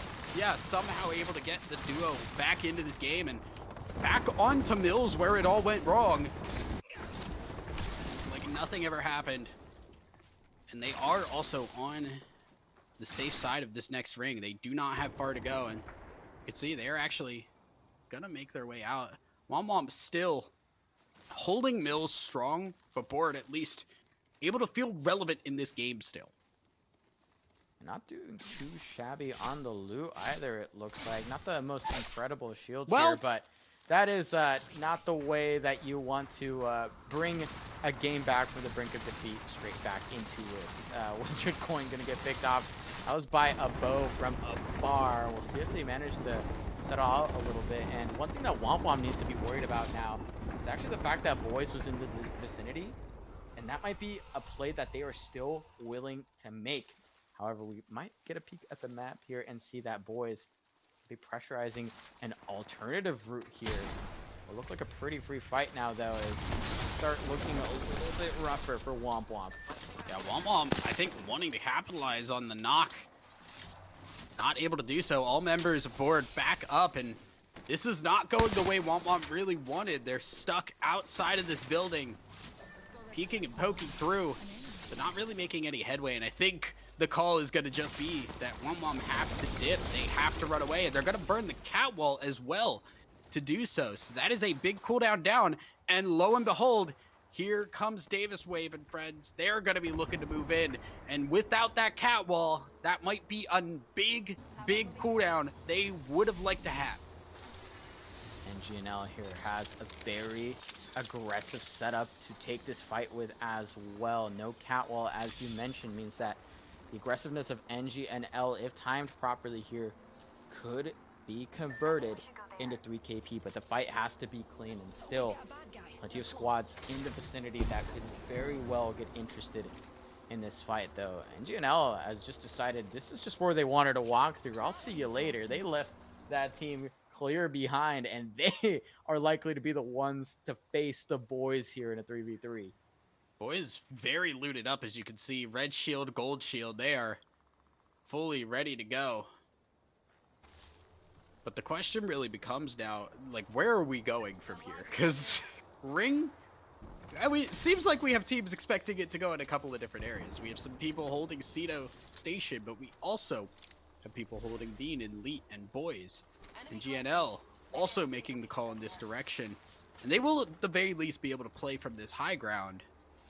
But where is the Ring actually going is a big question, because whoever did not make the right call is going to have a very rough rotate in the next couple of minutes.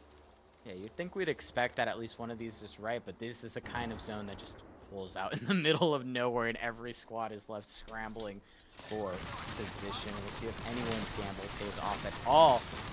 Your squads, though, working on this keep out still, focused on the current Ring, making sure that their backs are clear and finding KP where it might be left to claim.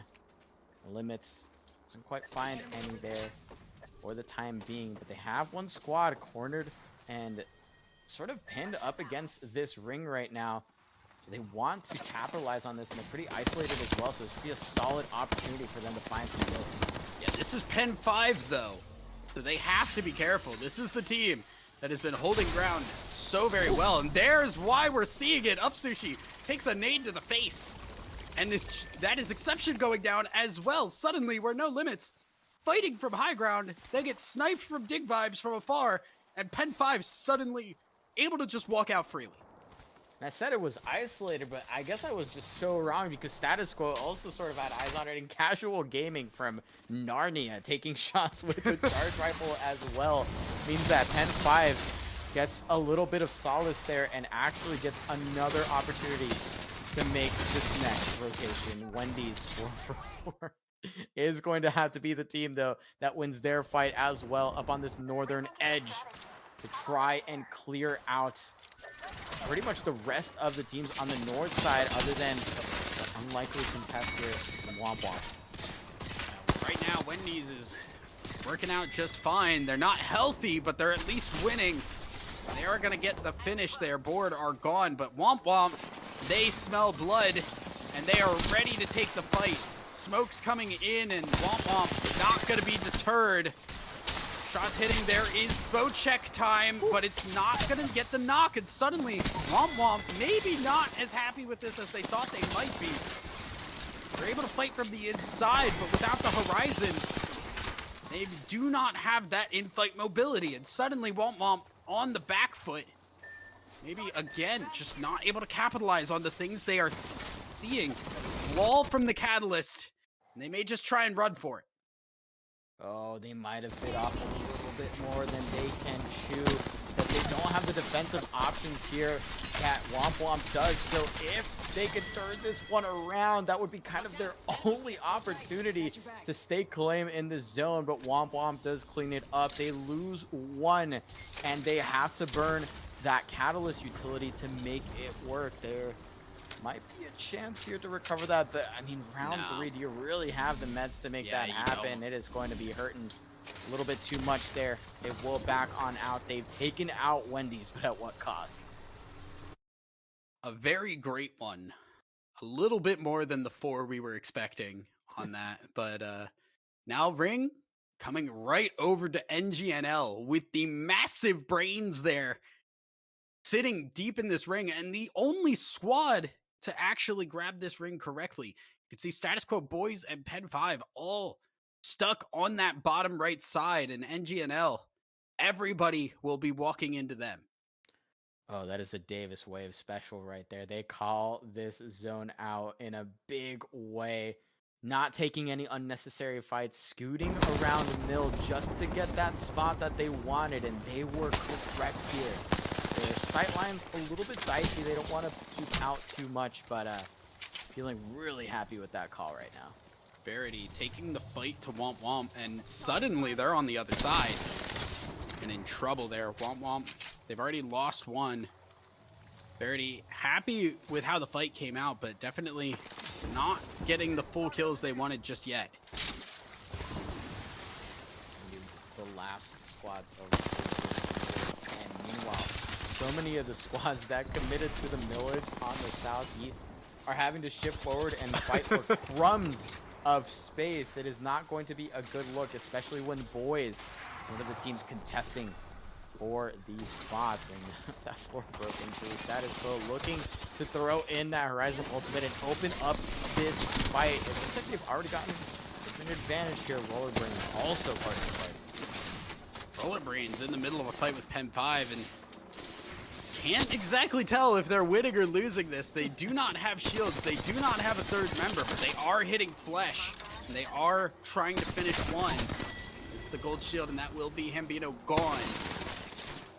Rollerbrain's able to get their third member back up, and Pen 5, I think, in trouble here. Smoke will be burned, and it's going to be a solo mission here for Pen 5 again. And they've managed to soak up a lot of placement points in the past, but this is looking particularly dire. There is no safe spot to play even as a solo. Pen 5 going down, the Rollerbrain late to this party that we were watching earlier. That was the boys and Status Quo. Now the boys fall as well, and the status of this lobby is just crumbling. A Status Quo finds a swing of their own. Womp Womp go down, Casual go down, everyone's falling. Yeah, Verity still up, but remember, this is just a duo. Status Quo able to clean up the entirety of that southeastern side. Real Business still in this as well. It is really a 3-horse race. However, after last time, okay, well, Real Business are now a solo. I was gonna say, I'm not counting out duos anymore. After last game, you're not gonna catch me doing that again. Rollerbrains will not be the team to run back that duo clutch. Can it be the solo? Hey, maybe we have to set the bar even higher here. Maybe the solo is going to steal it away. You never know, but I'd say the Status Quo is generally that 3 stacks are the ones to win these games. So we'll see if Status Quo can do it. But again, NGNL, such a heads up rotate from them. Look at the high ground that they are still commanding. And while they're not into this next ring, have plenty of actually they still are, yeah, so they have plenty of avenues to play out this late game, actually just taking up extra space on the low ground. Very clever use of their advantage here, and as this next zone starts to close, Verity, Real Business, and Status Quo are going to have to fight for this space. I think that's the craziest thing, is they were the only team in that ring there. Nobody was really able to pressure them at all. Now we're going to see the drop here as NGNL, they're going to have to get into a fight fast. The Volt is not enough, and that is one gone immediately. Davis landing some flesh shots as the catwall goes up. They're going to toss the nades, and they're still trying to get this fight. They're not cracking anybody, though, and Davis might be in trouble. He's a one-man army, but one man is not enough, and Status Quo will get the victory. But they are having to reset very fast. Don't discount the solo, and Beatrice still alive, surviving in the smoke, but no, Real Business will get taken out. And it is going to be Verity from the northern side swinging on in. They're in a 2v3 situation. Prowler in hand for Goaty. Does find a lot of damage. Does find yet another shot swap. They could do it. Oh my goodness. Are we seeing a duo win it again? They've already turned it into a 2v2. Dropping from above on the flesh. We'll get another knock. It's down to one. And Verity, they give us another duo victory. Never count out the duos. That has been the story of this Challengers circuit. And while I will say Status Quo did take a lot of damage and gave up a ton of position with that fight against NGNL, what a way for Verity to capitalize on that. Prowlers in hand, just shredding through those shields, and no swaps left available for that squad to defend. Verity takes down our first game of Stormpoint. Mello, I wanna confirm this, because I said earlier, math is not my strong point. 2 is still less than 3, correct? Like 3 is greater than 2. That is how that works, right? I feel like that's how it should work, but maybe the numbers are not numbering here. right now. It's not looking quite right. I don't know. Yeah, that's wild, and especially because of where Verity had to come from to make that win happen. I mean, they were as a duo for such a large portion of that end game. They even had to fight some of the other squads like Womp Womp that were still looking a little bit healthier, had slightly more resources, and arguably had better position. They managed to just sort of shift their way in. Great timing there to avoid a lot of the attention that ended up just collapsing on the southern edge of that 5th zone. And just like that, they sneak on in and win it all. Yeah, well, we're going to take a look at how the standings worked out here, because we have had 2 games in a row that have just gone crazy, and Pen 5's lead has evaporated. Status Quo with a major leap there to jump into second, 48 points, where we saw Pen 5 30 points ahead. It is now just a meager 5. Yeah, this is, as you said, evaporated, eviscerated. There's just nothing left for them to sit on comfortably as we proceed into the last third of our games. Now it's going to be do or die for them. They're probably sweating bullets at this point because they know they've given up some degree of advantage that teams rarely get to experience in lobbies that are this competitive. So it's gonna take a lot here. They're gonna have to dig deep, because that's gotta be putting on a whole other kind of pressure. But props to Status Quo, starting to clean that one up. Casual Gaming also bringing up, and the middle of this board, Thousand Eyes, is actually looking very competitive. There is plenty of teams here that could have one solid breakout game that could shove them into the top 3 right at the end of this finals lobby. I mean, shout out to Rollerbrains, a team that we kind of went in not knowing a whole lot about and didn't see them start off the day really well. Now, all of a sudden, in 5th place. Not horribly far from jumping into those top 3. So, Rollerbrains having a absolutely great day so far. But I think now, with that, we are going to get ready for game number 5, our second game on Stormpoint, guys. Don't go anywhere. We're going to send it to a quick break and be right back after this.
Hello and welcome back to the ALGS Challenger Circuit number 1. I am Thousand Eyes, that is Mellowcrit.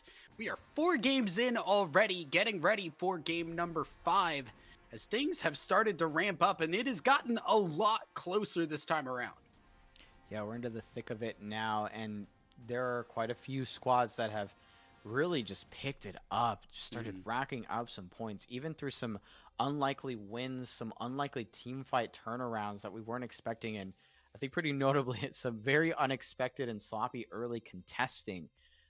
Curious to know how far that's going to continue, because we have 2 more games of Storm Point, and I'm sure none of these teams want to be giving up points at this point, because it is do or die. It is the last couple of opportunities to get those points, and every single point matters in this lobby.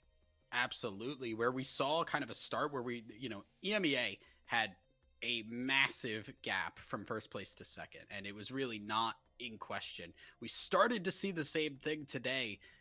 It has fallen.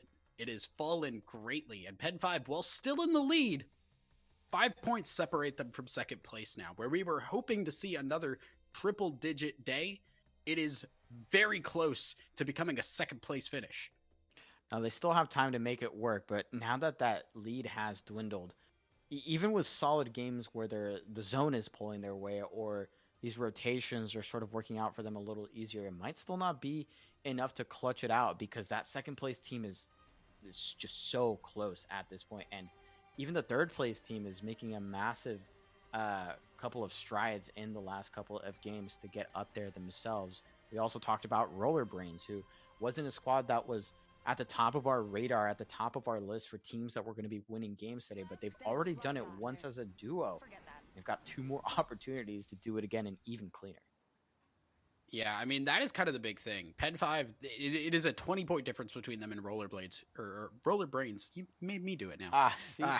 It's contagious. Say it 3 times fast. I don't think I'm going to. It is 20 points separating first and fifth right now. It takes one bad game from Pen 5 and a big game from Rollerbrains to close a lot of that gap. While it is not probable, it is possible. And that is really the big thing to take away, especially Rollerbrains.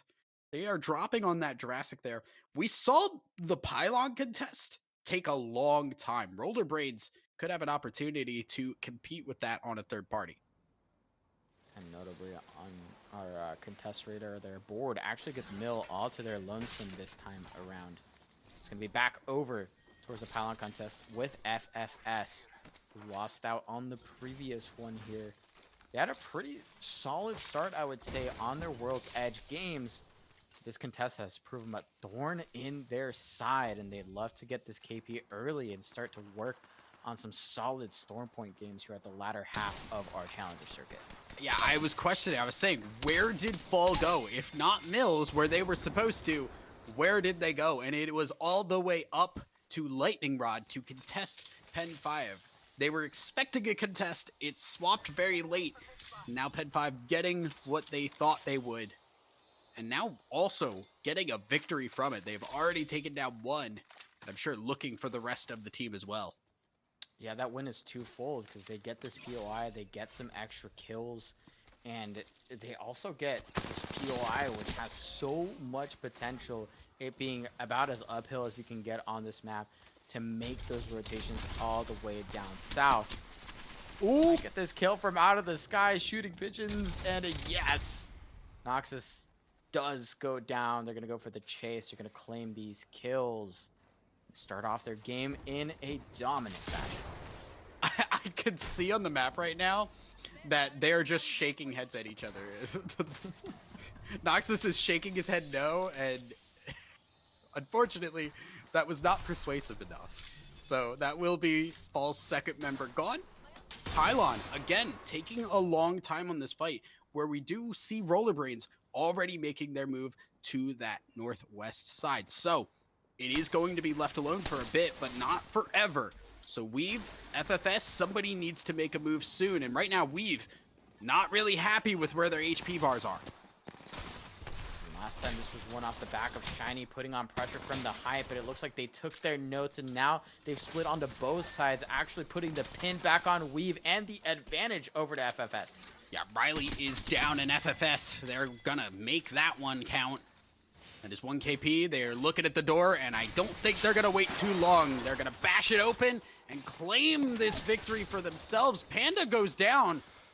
Maybe not how they wanted it to go, and FFS actually backing off. That should have been a clean victory for them. They still have the opportunity to clean this one up, but they will have to stabilize first. And unfortunately, they don't have Sleepy Panda up, which could have granted them the scan to know that they have the time and the space here to make this res happen. And they have the gold shield Thousand Eyes. So if they manage to get this res up, this advantage still looking so strong for FFS. Yeah, a really good thing to have in a contest. You lose Sleepy Panda, you get him back up. There's Flesh. Gonna get the conduit Q, but that won't keep you up for very long, and they are gonna run down the last member. Weave will get eliminated, and FFS able to get a victory this time around. Huge play for them. They get control of the pylon, which means they can start to craft up, and they have the unlikely advantage here of this ring pulling well away from them, so no real third parties trying to ruin the fun for them. They're gonna get to hang out here and loot up and stabilize before they make their next rotate. So great win for FFS, but they are gonna have a long road to travel, as you can see over here up on the north pad.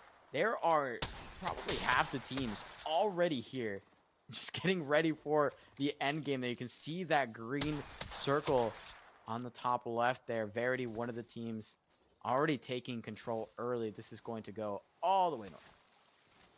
All the way north and all the way west there. It is North Pad and Down Beast where this is looking. And these are very weird end games because there's a lot of cover to utilize. You have the trenches. You have those buildings next to the trenches. You have Downed Beast itself. There's a lot of room for teams to exist here. And it can get really hectic in those late games when you have so many teams able to find space. Weaving in and out of those trenches as well, like the timing on when you decide to enter and leave can make or break your game. We see there Flinzar Stomps and Icy committing early to this bunker, but Stealth wants them out of the lobby. McLovin finding so much damage with the Wingman, but it's going to be traded back straight away, having just Whites to work with.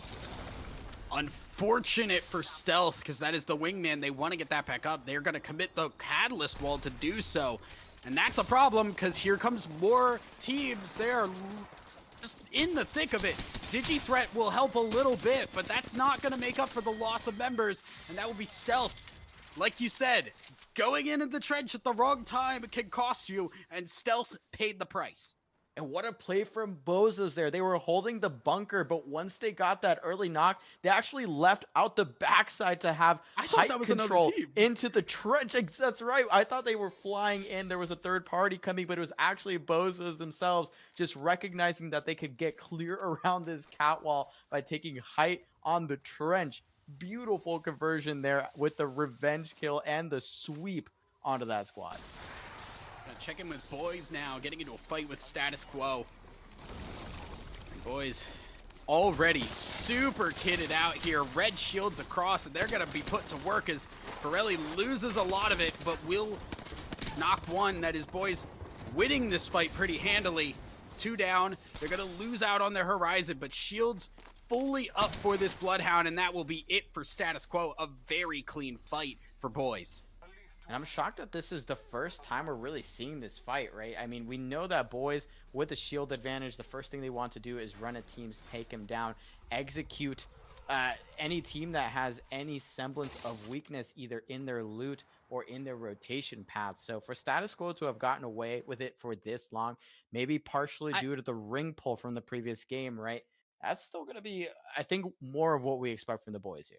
You see what I'm seeing right now, right? Uh, I mean, there's a lot. There's a lot, but there's a little bit of funny business happening over at Launchpad. A Fall, I think, literally trying to get the revive and wasn't able to do so because I think it got picked up by ICBM. Unfortunate there, Swept. Gonna have to watch as ICBM just leaves him in the dust. And I don't know if Swept is gonna have enough heals to get out of here safely. Still gonna look, actually, ICBM did not use that revive, so maybe gonna look to craft and get the team going, but that's a long way to go and a very damaging ring to try and run it through. I mean, I'm glad we were sort of looking in the same direction because another squad that I think went deep into the zone to craft was No Limits. They are still chilling at the southernmost tip of this map outside of zone. They're barely making their way in. They're actually a little bit closer than follows to zone, but regardless, those are teams that are just living with the damage sticks of the zone. They're going to avoid some of the action here, which can be incredibly deadly, as we've already seen in these trenches. Quite a walk to go, but at least they don't have to deal with smokes and trench fire galore. Absolutely, and there are a lot of teams that are going to have to deal with that. Bozo's one of the ones that we did see already, but Casual Gaming, NGNL, Roller Brains, SKT T2, there's a lot of teams in this vicinity. They're going to be duking it out for a good long while. ICBM, they are making their way over. We do have a couple of teams still outside of this next ring as it starts to close. Pen 5 and No Limits, one of those, or two of those teams rather, that are starting to see each other and fight just below Cedo Station. I'm a little bit surprised by the approach here of Pen 5, especially with where they were dropping. The fact that they're taking a fight here well outside the ring on this next map is not where I expected to see them. Boys also getting into a fight in the middle of Down Beast. They've made their way up and they are taking it to whoever is inside. It is not exactly working out. I think we're going to see boys just dip and try to heal back up. Not able to finish what they started, but at least able to keep all three alive. With a sliver of health on two of them. And that's 3 red shields, by the way, Thousand Eyes. Ring 2 closing. And we've got 3 members with red shields, but we've also got 1 member knocked. And they have very little flesh health to speak of. In the case of Pirelli, gonna have no shields left here soon and no life as well. And GNL just turning heel onto this boys squadron with shield disadvantage, but the position way too strong, and they're likely to take them off the map. Yeah, an unfortunate move for boys. Could not confirm the kills inside, and outside was no safer, so they will be done for this game. And GNL, again, sitting high ground, holding as long as they can, and we have seen them do this before. It did not get them the victory, but it did get them very far in the previous game. We'll see if Davis Wave has made a massive call here, though even if he did, they're a little late to that north side rotation party that's already gone down for so many squads. So they're going to have to take it a little bit easy here, bide their time to be one of the last squads on this western edge. You see Board there is still holding on to some of these buildings. NGNL does have that high ground, but Roller Brains right underneath them, likely to get frisky and maybe take a fight. Nades being thrown in by Real. They're not going to fully commit, but it is a good chunk of damage. Now they're throwing it, and there is a team just jumping outside. They're getting thrown back onto, and they are trying to make the best of it, but they are down a member as they are going to lose, and soon will go down. And Brainsy now able to clean it up. Wendy's will go down. But I don't think Brainsy's feeling fully healthy to go for this. There are enough people in the vicinity that he cannot commit. And unfortunately, Real Business will go down. Bozo's able to capitalize on it. They're going to continue on, as well as there's another team moving in fast. And Bozo's, they're getting third party.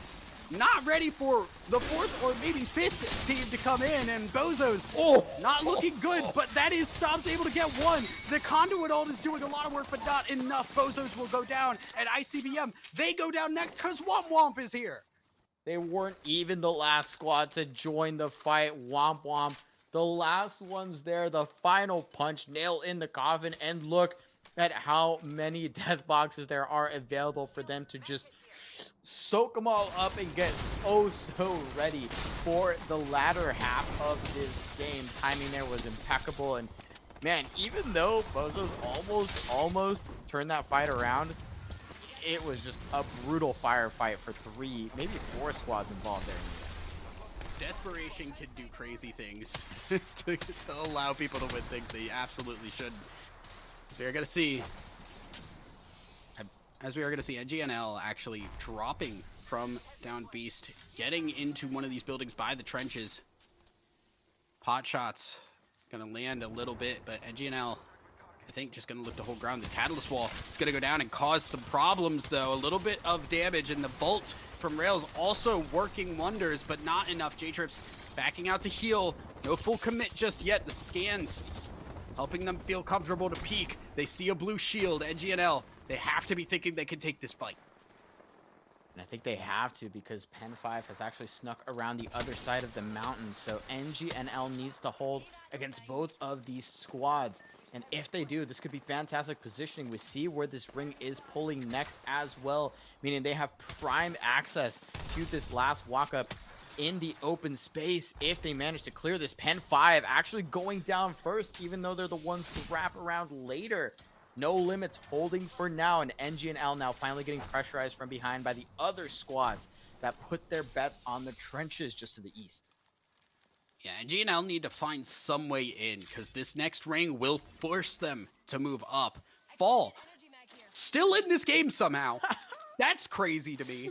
But they are able, they were at Launchpad. I saw them moving through the ring. I did not think they would make it here, but somehow, some way, Fall have not quit, and they have made it to at least 8th place. The question being, can they make something out of it from here? Because they're definitely not well equipped to take on a team like Womp Womp, who is already in the middle of a fight and very healthy at that. Wingman shots through the smoke, working out real well, and we're just going to toss nades. Good nades at that. God. And that's going to be the go button. Womp Womp looking to move forward. Future low on health, but I think they're okay on this fight. Bolt will work out. NGNL are gone, and Womp Womp with a crazy fight for that victory. Massive loot disparity there, making it so easy for them, as well as the positioning. No one really left to pressure them on that backside. Board, quite the opposite, getting fully pressured out of their spot in the trenches, having to trade down shields just to hope to survive. But it is not looking good for NJ. Last member standing, going to try and defend and doing so much damage, making a claim for their life, but it is not to be. No Limits takes him down. Ball actually coming in and taking the last little bit from Exception, and Fall, well, there are 2 members down again. Fall still in this. They've been able to pick up what they can here. The nades are landing just a little bit. Shots from above, but there are too many people. Nezuko with a sliver of HP, able to survive. No Limits. Womp Womp, after their victory, not able to get in the trenches safely. And they're going to have to fight for their lives. It is just Future up. Knock shields, not going to be enough to stop 30 people coming in, and Womp Womp will go out in 5th place. FFS coming up from the pylon. They are stacked up with loot. Plenty of digis to work with. Rogue at the helm right now, starting to set up this push. They know they've got at least a couple of solos left in the squad, I'm sure, and they are here to clean things up. They're dealing the damage, maybe having to get pushed back here by that Rolling Thunder, but they decide to hit the go button. They want to clean this up. They want this win. FFS very happy now. No Limits gone. 3 squads left. It is a full 3 on every single one of them. SKTT2 deep into one of these buildings. They have their Rampart shields up. Can they make something out of it is really the question. Because they are going to have FFS and Verity bearing down on them. They also will have to make a move here because 15 seconds, they need to move out from here and up to that northwestern side. And Verity honestly needed to make this game work for them because the pull was so beneficial for a team coming out of wall. They managed to shift around and actually hold this spot in so much of this space since at least ring 3, perhaps. If I'm not mistaken, we saw them taking shots out of North Pad. So to see them here with a solid bit of positioning, they could shove these last two teams into each other and fly in to take an advantageous firefight. But this has been a crux of their performances, the fights that they need to win. They don't always find. See if they can do it here. FFS not going to give up without a fight. FFS not only not giving up without a fight, they're taking the fight to them. Landing some flesh, but that is Sleepy Panda down, and that might trigger the dominoes. FFS holding off here, although there is the ring helping a little bit. Smoke, they still have that gold Nox, trying to make the most of it. Rogue fighting through the ring, the Arc Star causing a little bit of trouble. SKTT2 go down, it is a 3v3, but there's no time for FFS to hold off. Sleepy Panda with the wingman, and they get one, they get two, they get all three. FFS with a clean reset to get the victory. And the wingman work there was ridiculous. I mean, Prodigy Aces putting on a clinic for how to use that weapon in an endgame. Not only manages to almost completely eliminate the squad to their east, they were pressuring Verity the whole time from the north side, forcing them into each other. The fact that they were able to do that with little to no cover to work with, so impressive, speaking to the experience on this squad. Absolutely. We said it from the start. This is a team with Sleepy Panda and a lot of experienced people. We saw Sleepy Panda just win preseason qualifiers, coming back again in the Challenger circuit. We know this team is capable of winning like this, and that was absolutely cold-blooded right there. Able to get Sleepy Panda back up and win the fight right afterwards as well. Really good play from them. And with that, we're going to take a look at the standings here after that game, because things are definitely going to shift around a little bit. We did see Pen 5 go down early, but not early enough, because Status Quo cannot claim the lead. And in fact, Pen 5 grew the lead just a little bit. That is still a solid bit of points, though, for FFS, who slide their way up to that top 3 spot, overtaking Verity, who I said was having a really solid game there, but that end game execution was made so difficult by the fragging power coming out of FFS. They pick up a ton of points here, and now this lead is slim, not just for second place, but for third and even fourth. And we've got more game to see exactly how that shapes out. Multiple squads in this top 5 stack can still make that claim, Thousand Eyes. Exactly, especially with Pen 5 being contested. So all things can be thrown into a frenzy if Pen 5 do not win that contest in the next game. But we're going to take a quick break to get ready for that next game. So do not go anywhere, guys. We got one more game left, and you're not going to want to miss it.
Welcome back to the ALGS Challenger Circuit number 1. I am Thousand Eyes, that is Mellowcrit, and we are one game away from crowning a victor on the day and our first team to lock in a spot for the Pro League qualifier later on in this year.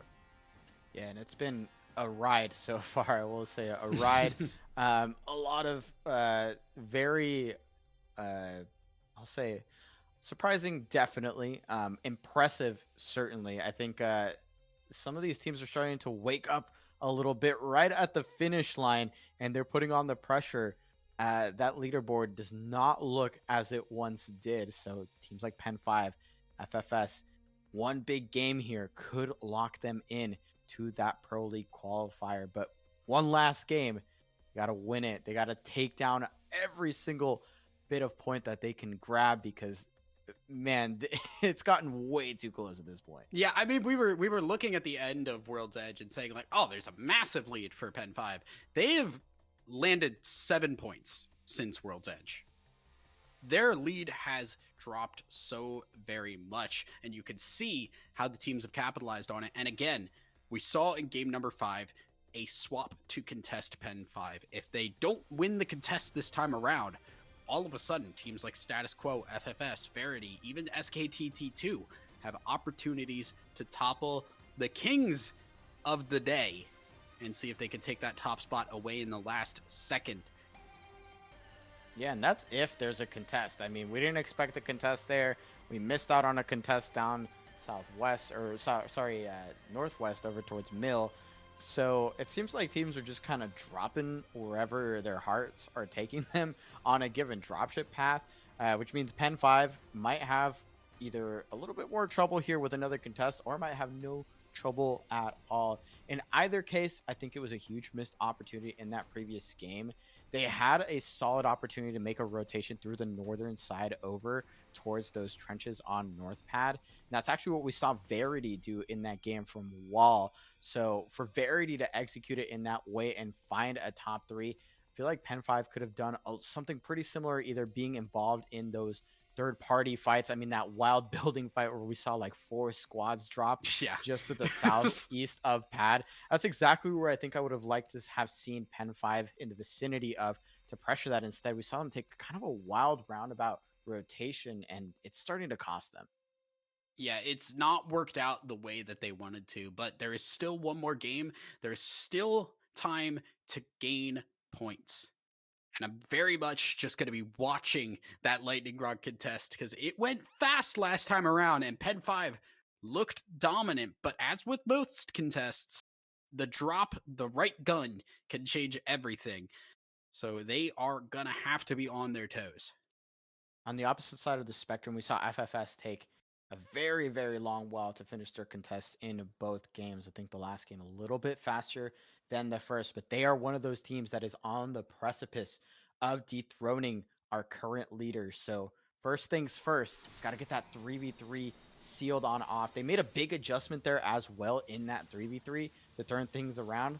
See if they can do it again. Match 6, we are here. Final opportunity, last chance for all these squads to rack up points. It's also immediately dropping onto Lightning Rod too. So that contest is going to start right from the get-go. And Pen 5, they're able to turn 1 for 1 here. Jason, crazy Peacekeeper shots from Hambino. Now, looking to finish this one strong. They're able to knock one, get another finish.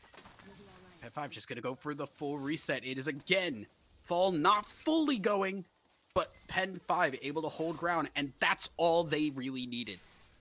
Step 1, win that contest out in a clean way. They're losing no members and taking out 2, leaving Fall all on their lonesome. But we can see on the map, I think we might get to see this soon. Flying in from the northern side, an instant contest. Oh This no. is gonna be from the squad up towards Sioux Station. They do not want Pen 5 racking up any more points.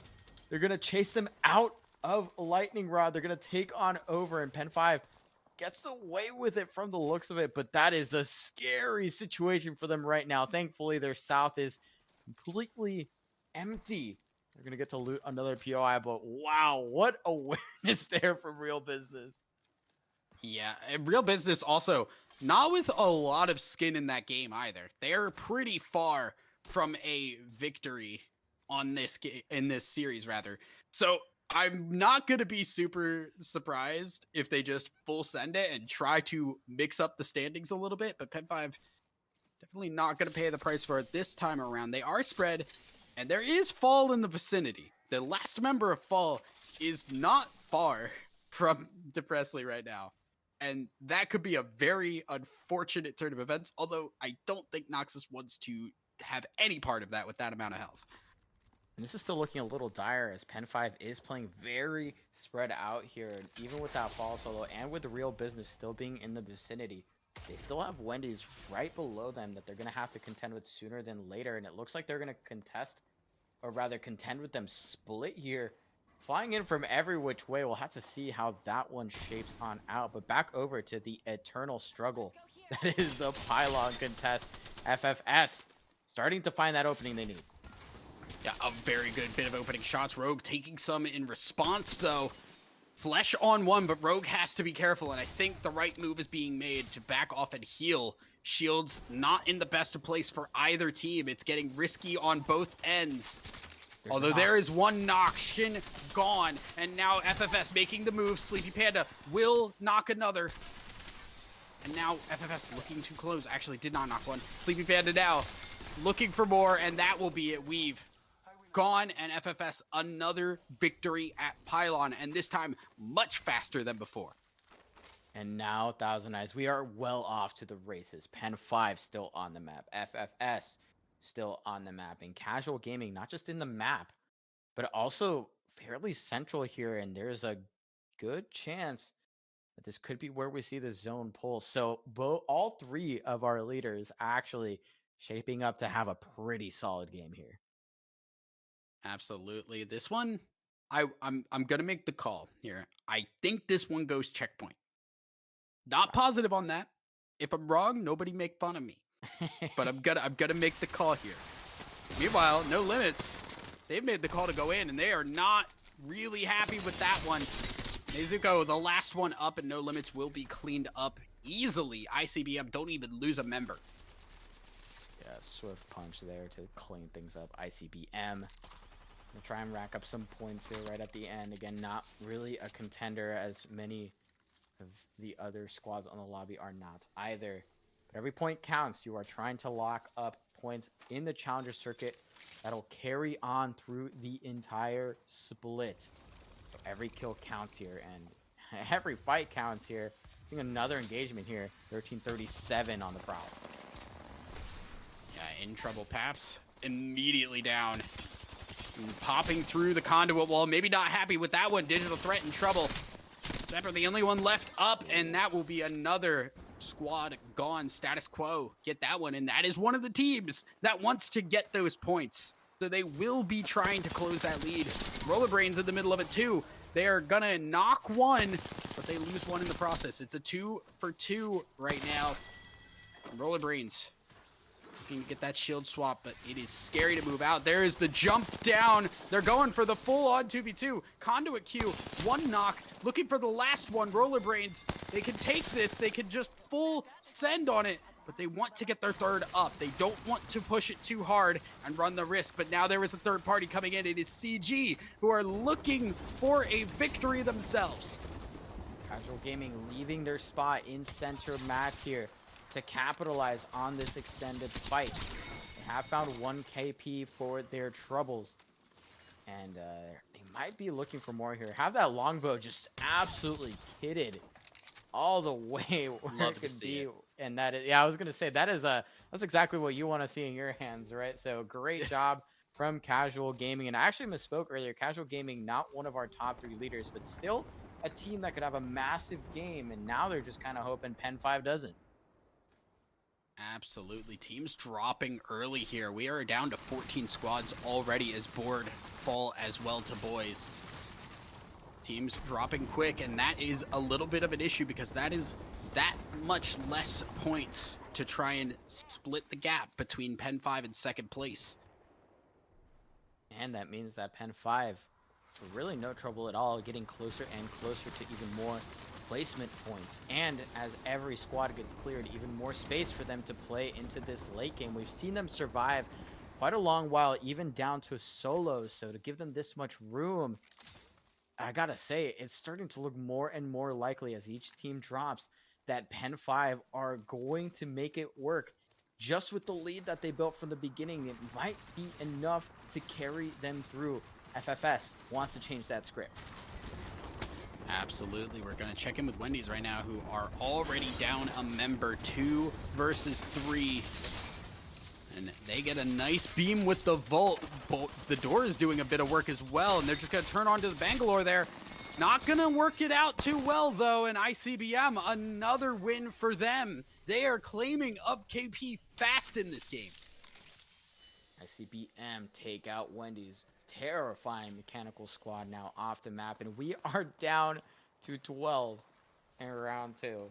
This is looking a lot like those round 6 scrims, as everyone has chosen violence right now. NG and L losing 1, not able to res them quite yet, and actually it's just all over the place in terms of priority right now, looking for the thirst, looking to maybe get the res, and ultimately just going back into the bunker where yet another squad has decided to join the fray. Davis Wave gonna try and hold their ground. That's gonna be a knock by Flinzar. We're gonna go down to 11 squads before round 2 fully closes here. That is absurd to think about, but we're gonna check in now with Casual Gaming. Down, Dig Vibe's gonna get him back up, have that gold knockdown shield and the catalyst wall, so they'll be able to make their great escape. The Real Business do not want to give it up that easily. They have the Bloodhound ult going. They're gonna walk through and try to chase, but there is not a lot of options there. Yeah, Real Business taking full control of this choke right now. Even though if they don't find the kills, they're gonna get an opportunity to play keep out though. It's not really all that applicable here with only 12 in squads. The likelihood of someone having to force their way into their choke seeming a little bit unlikely. But right as I say that, FFS, walk on up. I was going to say, you can't really keep that as a holdout because there are 2 sides to that choke point, and there is a team on the other hand. FFS, not fully committing to it, but definitely poke enough to make Real Business push forward. They don't want to have to deal with fights on both ends of it. Status Quo, we're going to look in over at Countdown. And they are already down 1. They cannot lose a member here. They have to stay up as a full unit if they want to contest for first place here. The full retreat here, committing that catalyst wall as well, means that whatever position they are trying to defend from is dangerous. Stealth, the squad, the perpetrators of this team fight, and the fight that gave them an early lead as well. The Wingman doing so much work. Oh no, things are going all wrong for Status Quo. The victory could have been so close and in their hands, but it's starting to fall. And Stealth looking like they're gonna knock them out. If they lose this, first place is out for them, and there is only 1 member left. Looking about done and dusted. Status Quo will go out with a max finish. A second, unfortunately, from them. And now we pan over to the other team that is left to make a claim for first, FFS. They are in zone. They are taking a fight against Real Business. They, I think, recognize probably need the KP, but the survivability here starting to look a little dicey as they have a solid shield disadvantage in this situation. And unsurprisingly, boys here also looking for fights of their own. Down to 10 squads as round 2 finishes closing. This is absurd levels of fighting for this level of play. We are seeing boys living in their element at the moment. This is the kind of fighting that they love to see. And they are definitely making the most of it. FFS able to make their rotate over. This is where things get a little funny, right? Because we're not used to having 10 squads at this point in the game. There's a lot more open ground and a lot less fear going from place to place here. So FFS able to get a bit of a free rotate where they may not have been able to if we were seeing the same level of play that we were seeing earlier in the day. Unsurprisingly here, our team in the lead currently are taking their time right now. Just finished crafting up on a wall outside of zone because I think they recognize they're probably being hunted right now. Boys and FFS and pretty much every other team so far has just decided that they need to farm those kills up and force their way into a top spot with the KP. So for them to just take it easy at this point, they are on the brink of starting to rack up some serious placement points, and that's ultimately all they're going to need as long as a team like FFS doesn't continue to rack up these kills and potentially be the team to take them out. That's the thing. FFS need to cross a lot of ground in terms of KP and placement points. And there is not a lot of time to do so.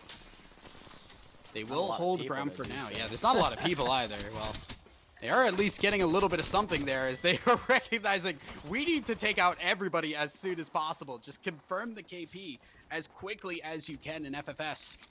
We'll get another one under the belt, but Rogue needs to get inside and heal up ASAP. Ring around the rosies in this building right now as Rogue is just running for his life while the rest of FFS tries to take some use this leverage up on the high ground to try and stave off the pressure. Rogue does get out, and they have stabilized for the time being. But as you said, still quite a lot of ground to cover in terms of kills. Rogue up to 4 KP himself. Potentially a little bit more for the rest of the team. They're well on their way, but Pen 5 is in the vicinity. They have finally joined the fray. And as we come back over towards these trenches, this end game is remarkably empty. For sure, and FFS also have to recognize they should know Pen 5 is still in this game, and they know they have to make things happen very shortly. Pen 5 not even really pressured right now, but FFS is, as Panda is gone. Rogue dropping down, landing a bunch of shots, but not a bunch of knocks, and FFS down to one member. This could be all that Pen 5 needs. Prodigy Aces fighting in the smoke, landing shots, will get one. But the question really is, can Prodigy do much from here? Because Pen 5's members are gone. Or, sorry, Pen 5 members have moved in. They're getting into a fight now, as Hambino is almost the only one up, will now be the only one alive. Gets the shield swap, but it's two important teams down to a single member. That is insane, and while I don't dislike the play from Pen 5, the execution there was not swift enough, was not clean enough. And now both of the teams that are still in the lead are left to their own devices as rats. Pen 5 did pick up some KP on the way as well, of course, from what we saw earlier in that wild contest. So that means that they racked up points. They are still alive. They are still picking up placement. This is still not over for them. Everybody counting up, doing the math that they can in FFS and Pen 5. Just trying to stay alive at this point. It is going to be a long waiting game. Dead. And I was like, yep, you'd be right. I mean, we're 7 squads. We know at least 2 of them are solo members.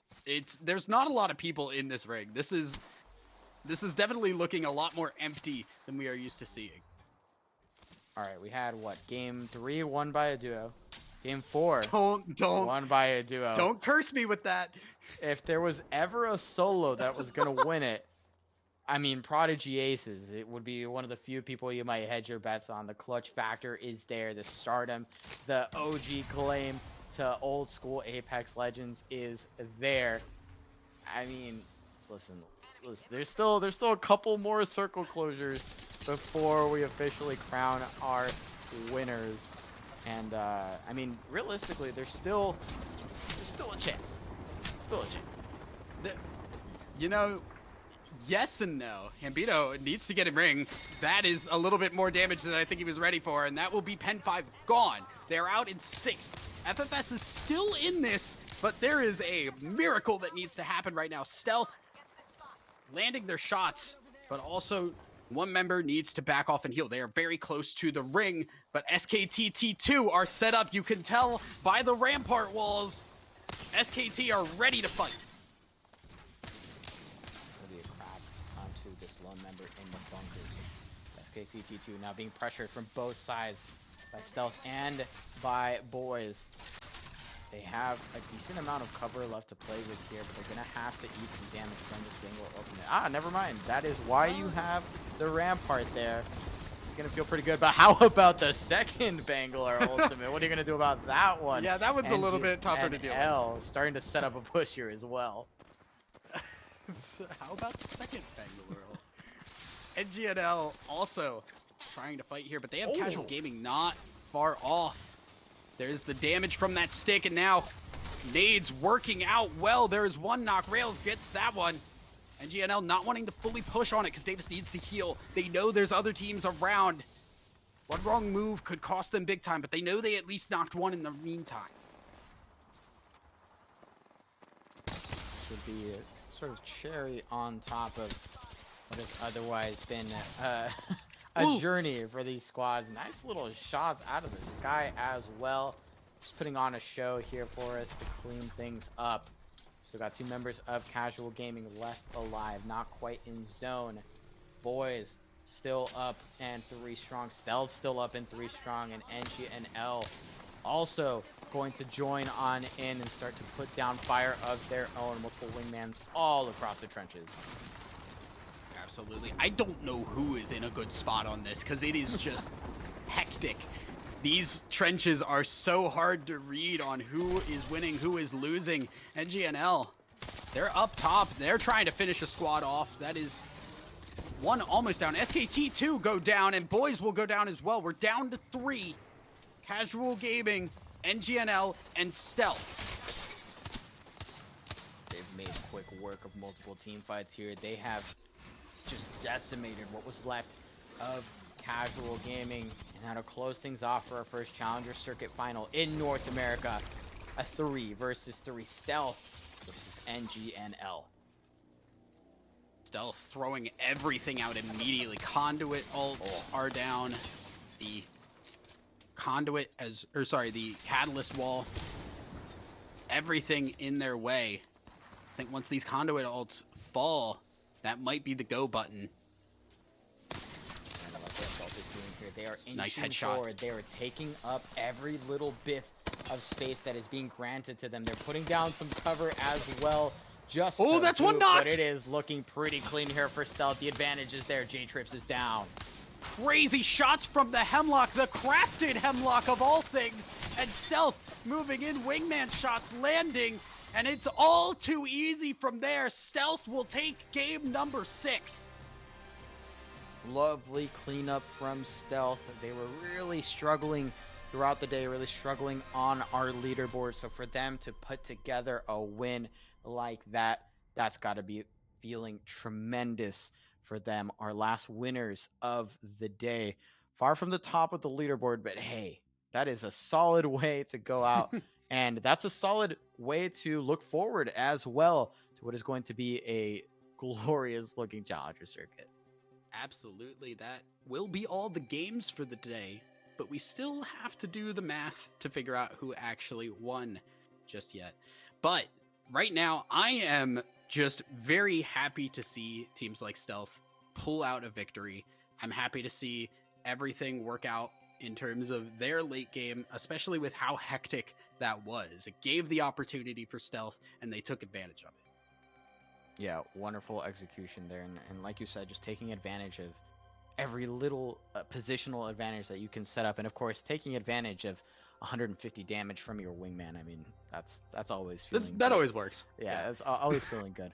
But in any case, I think it's that time. I think it is our moment to let y'all know exactly how our leaderboard has shaped out and who our first Challenger Circuit victor of split number 1 will be. And it's incredibly well deserved. Played it well throughout. And here you go, Pen 5. Just a team we talked about from the very beginning. Yeah. A team we know that was at the caliber, at the talent, at the work ethic to make this happen. They are your Challenger Circuit 1 winners. Yeah, I mean, a team that did extremely well in the preseason qualifiers and, just had an unfortunate final day on that, which kept them from locking a spot. This time around, they win. First time in Challenger Circuit, locking their first spot into the Pro League qualifiers that will happen later on. So big congratulations to Pen 5. Yeah, and I'd say for everyone watching, get really comfortable with the name because Yeah. I have a feeling we're going to be seeing them in multiple, if not all, of these finals lobbies. The consistency is fantastic, especially their World's Edge games today. They were looking so solid, a little bit shaky on Storm Point, but they had what it takes to stabilize, to keep it together. And at the end, finalizing this win, it's got to feel so fantastic for a squad that you said they've already been at the precipice before and they do not want to be there again. Absolutely. I saw specifically Hambino just feeling heartbroken at how things ended. So I'm very happy to say they have already locked a spot. But why don't we take a look at the rest of the standings for the day and see how things shaked out? Because it's not just the winner, it's also points given to everybody for where they ended up. And FFS claiming a solid second place, just inching above status quo. Just inching above, and hey, it was that lone survivor making a little bit more leeway or headway rather on this leaderboard. Status quo, respectable third place. Casual Gaming did actually have a really solid game there. We saw them in the middle of that zone. Transferring this over to a fourth place finish is nothing to scoff at. And SKTT2 a little bit silently, in my opinion, sort of crawling their way up, sneaking on up to that fifth place slot. Fantastic work from these top teams. Yeah, and I specifically, status quo really kind of climbing up a lot there at the end. So I want to give big props to them. I think all of our top 5 here specifically had really solid days. And I think if the World's Edge games went just a little bit different, any one of them could have landed a spot there. Yeah, I couldn't agree more. And that's the reality of how close and how competitive these lobbies can be. We won't talk about game number 6, of course. That one doesn't count. But no, in all seriousness, that was some very very exciting, very fantastic Apex Legends that we got to witness. And again, I can't wait for this season to proceed. Split 1 Challenger Circuit is shaping up to be an incredibly exciting one. Absolutely. I mean, again, Pen 5 looking really, really solid, and every other team looking great as well. But that is all for us on the day, guys. That is all 6 games. That is our victor crowned. And I had a blast. I had a wonderful time, Mello. I hope you had the same, because the games were bangers. Yeah, really fun to watch. Tons of surprises. Tons of very pleasant surprises, new faces that I think are going to shake things up. This is my favorite part of the Challenger Circuit, is seeing teams that haven't had their day yet just show up in a big way. That's what this is all about. And hey, Thousand Eyes, congratulations on your debut. It was an absolute pleasure to be on the mic alongside you. Any final thoughts before we sign on out and we say on to the next one? I mean, I'm just very humbled to be here, and I'm very excited for what we will see in the next coming weeks as well for the next game. So I am all eyes moving forward here to look on to the next one. Fantastic. Well, to everyone watching, thank you so much. And a reminder that there are 3 more of these bad boys left to go. You do not want to miss them. I think we will be back, but for the next one, you'll get another fantastic set of casters to take you through the action. Thanks again to Versus and to all of the behind the scenes team for making this all work. That has been Thousand Eyes. I have been Mellocrit, and we are out of here till the next one.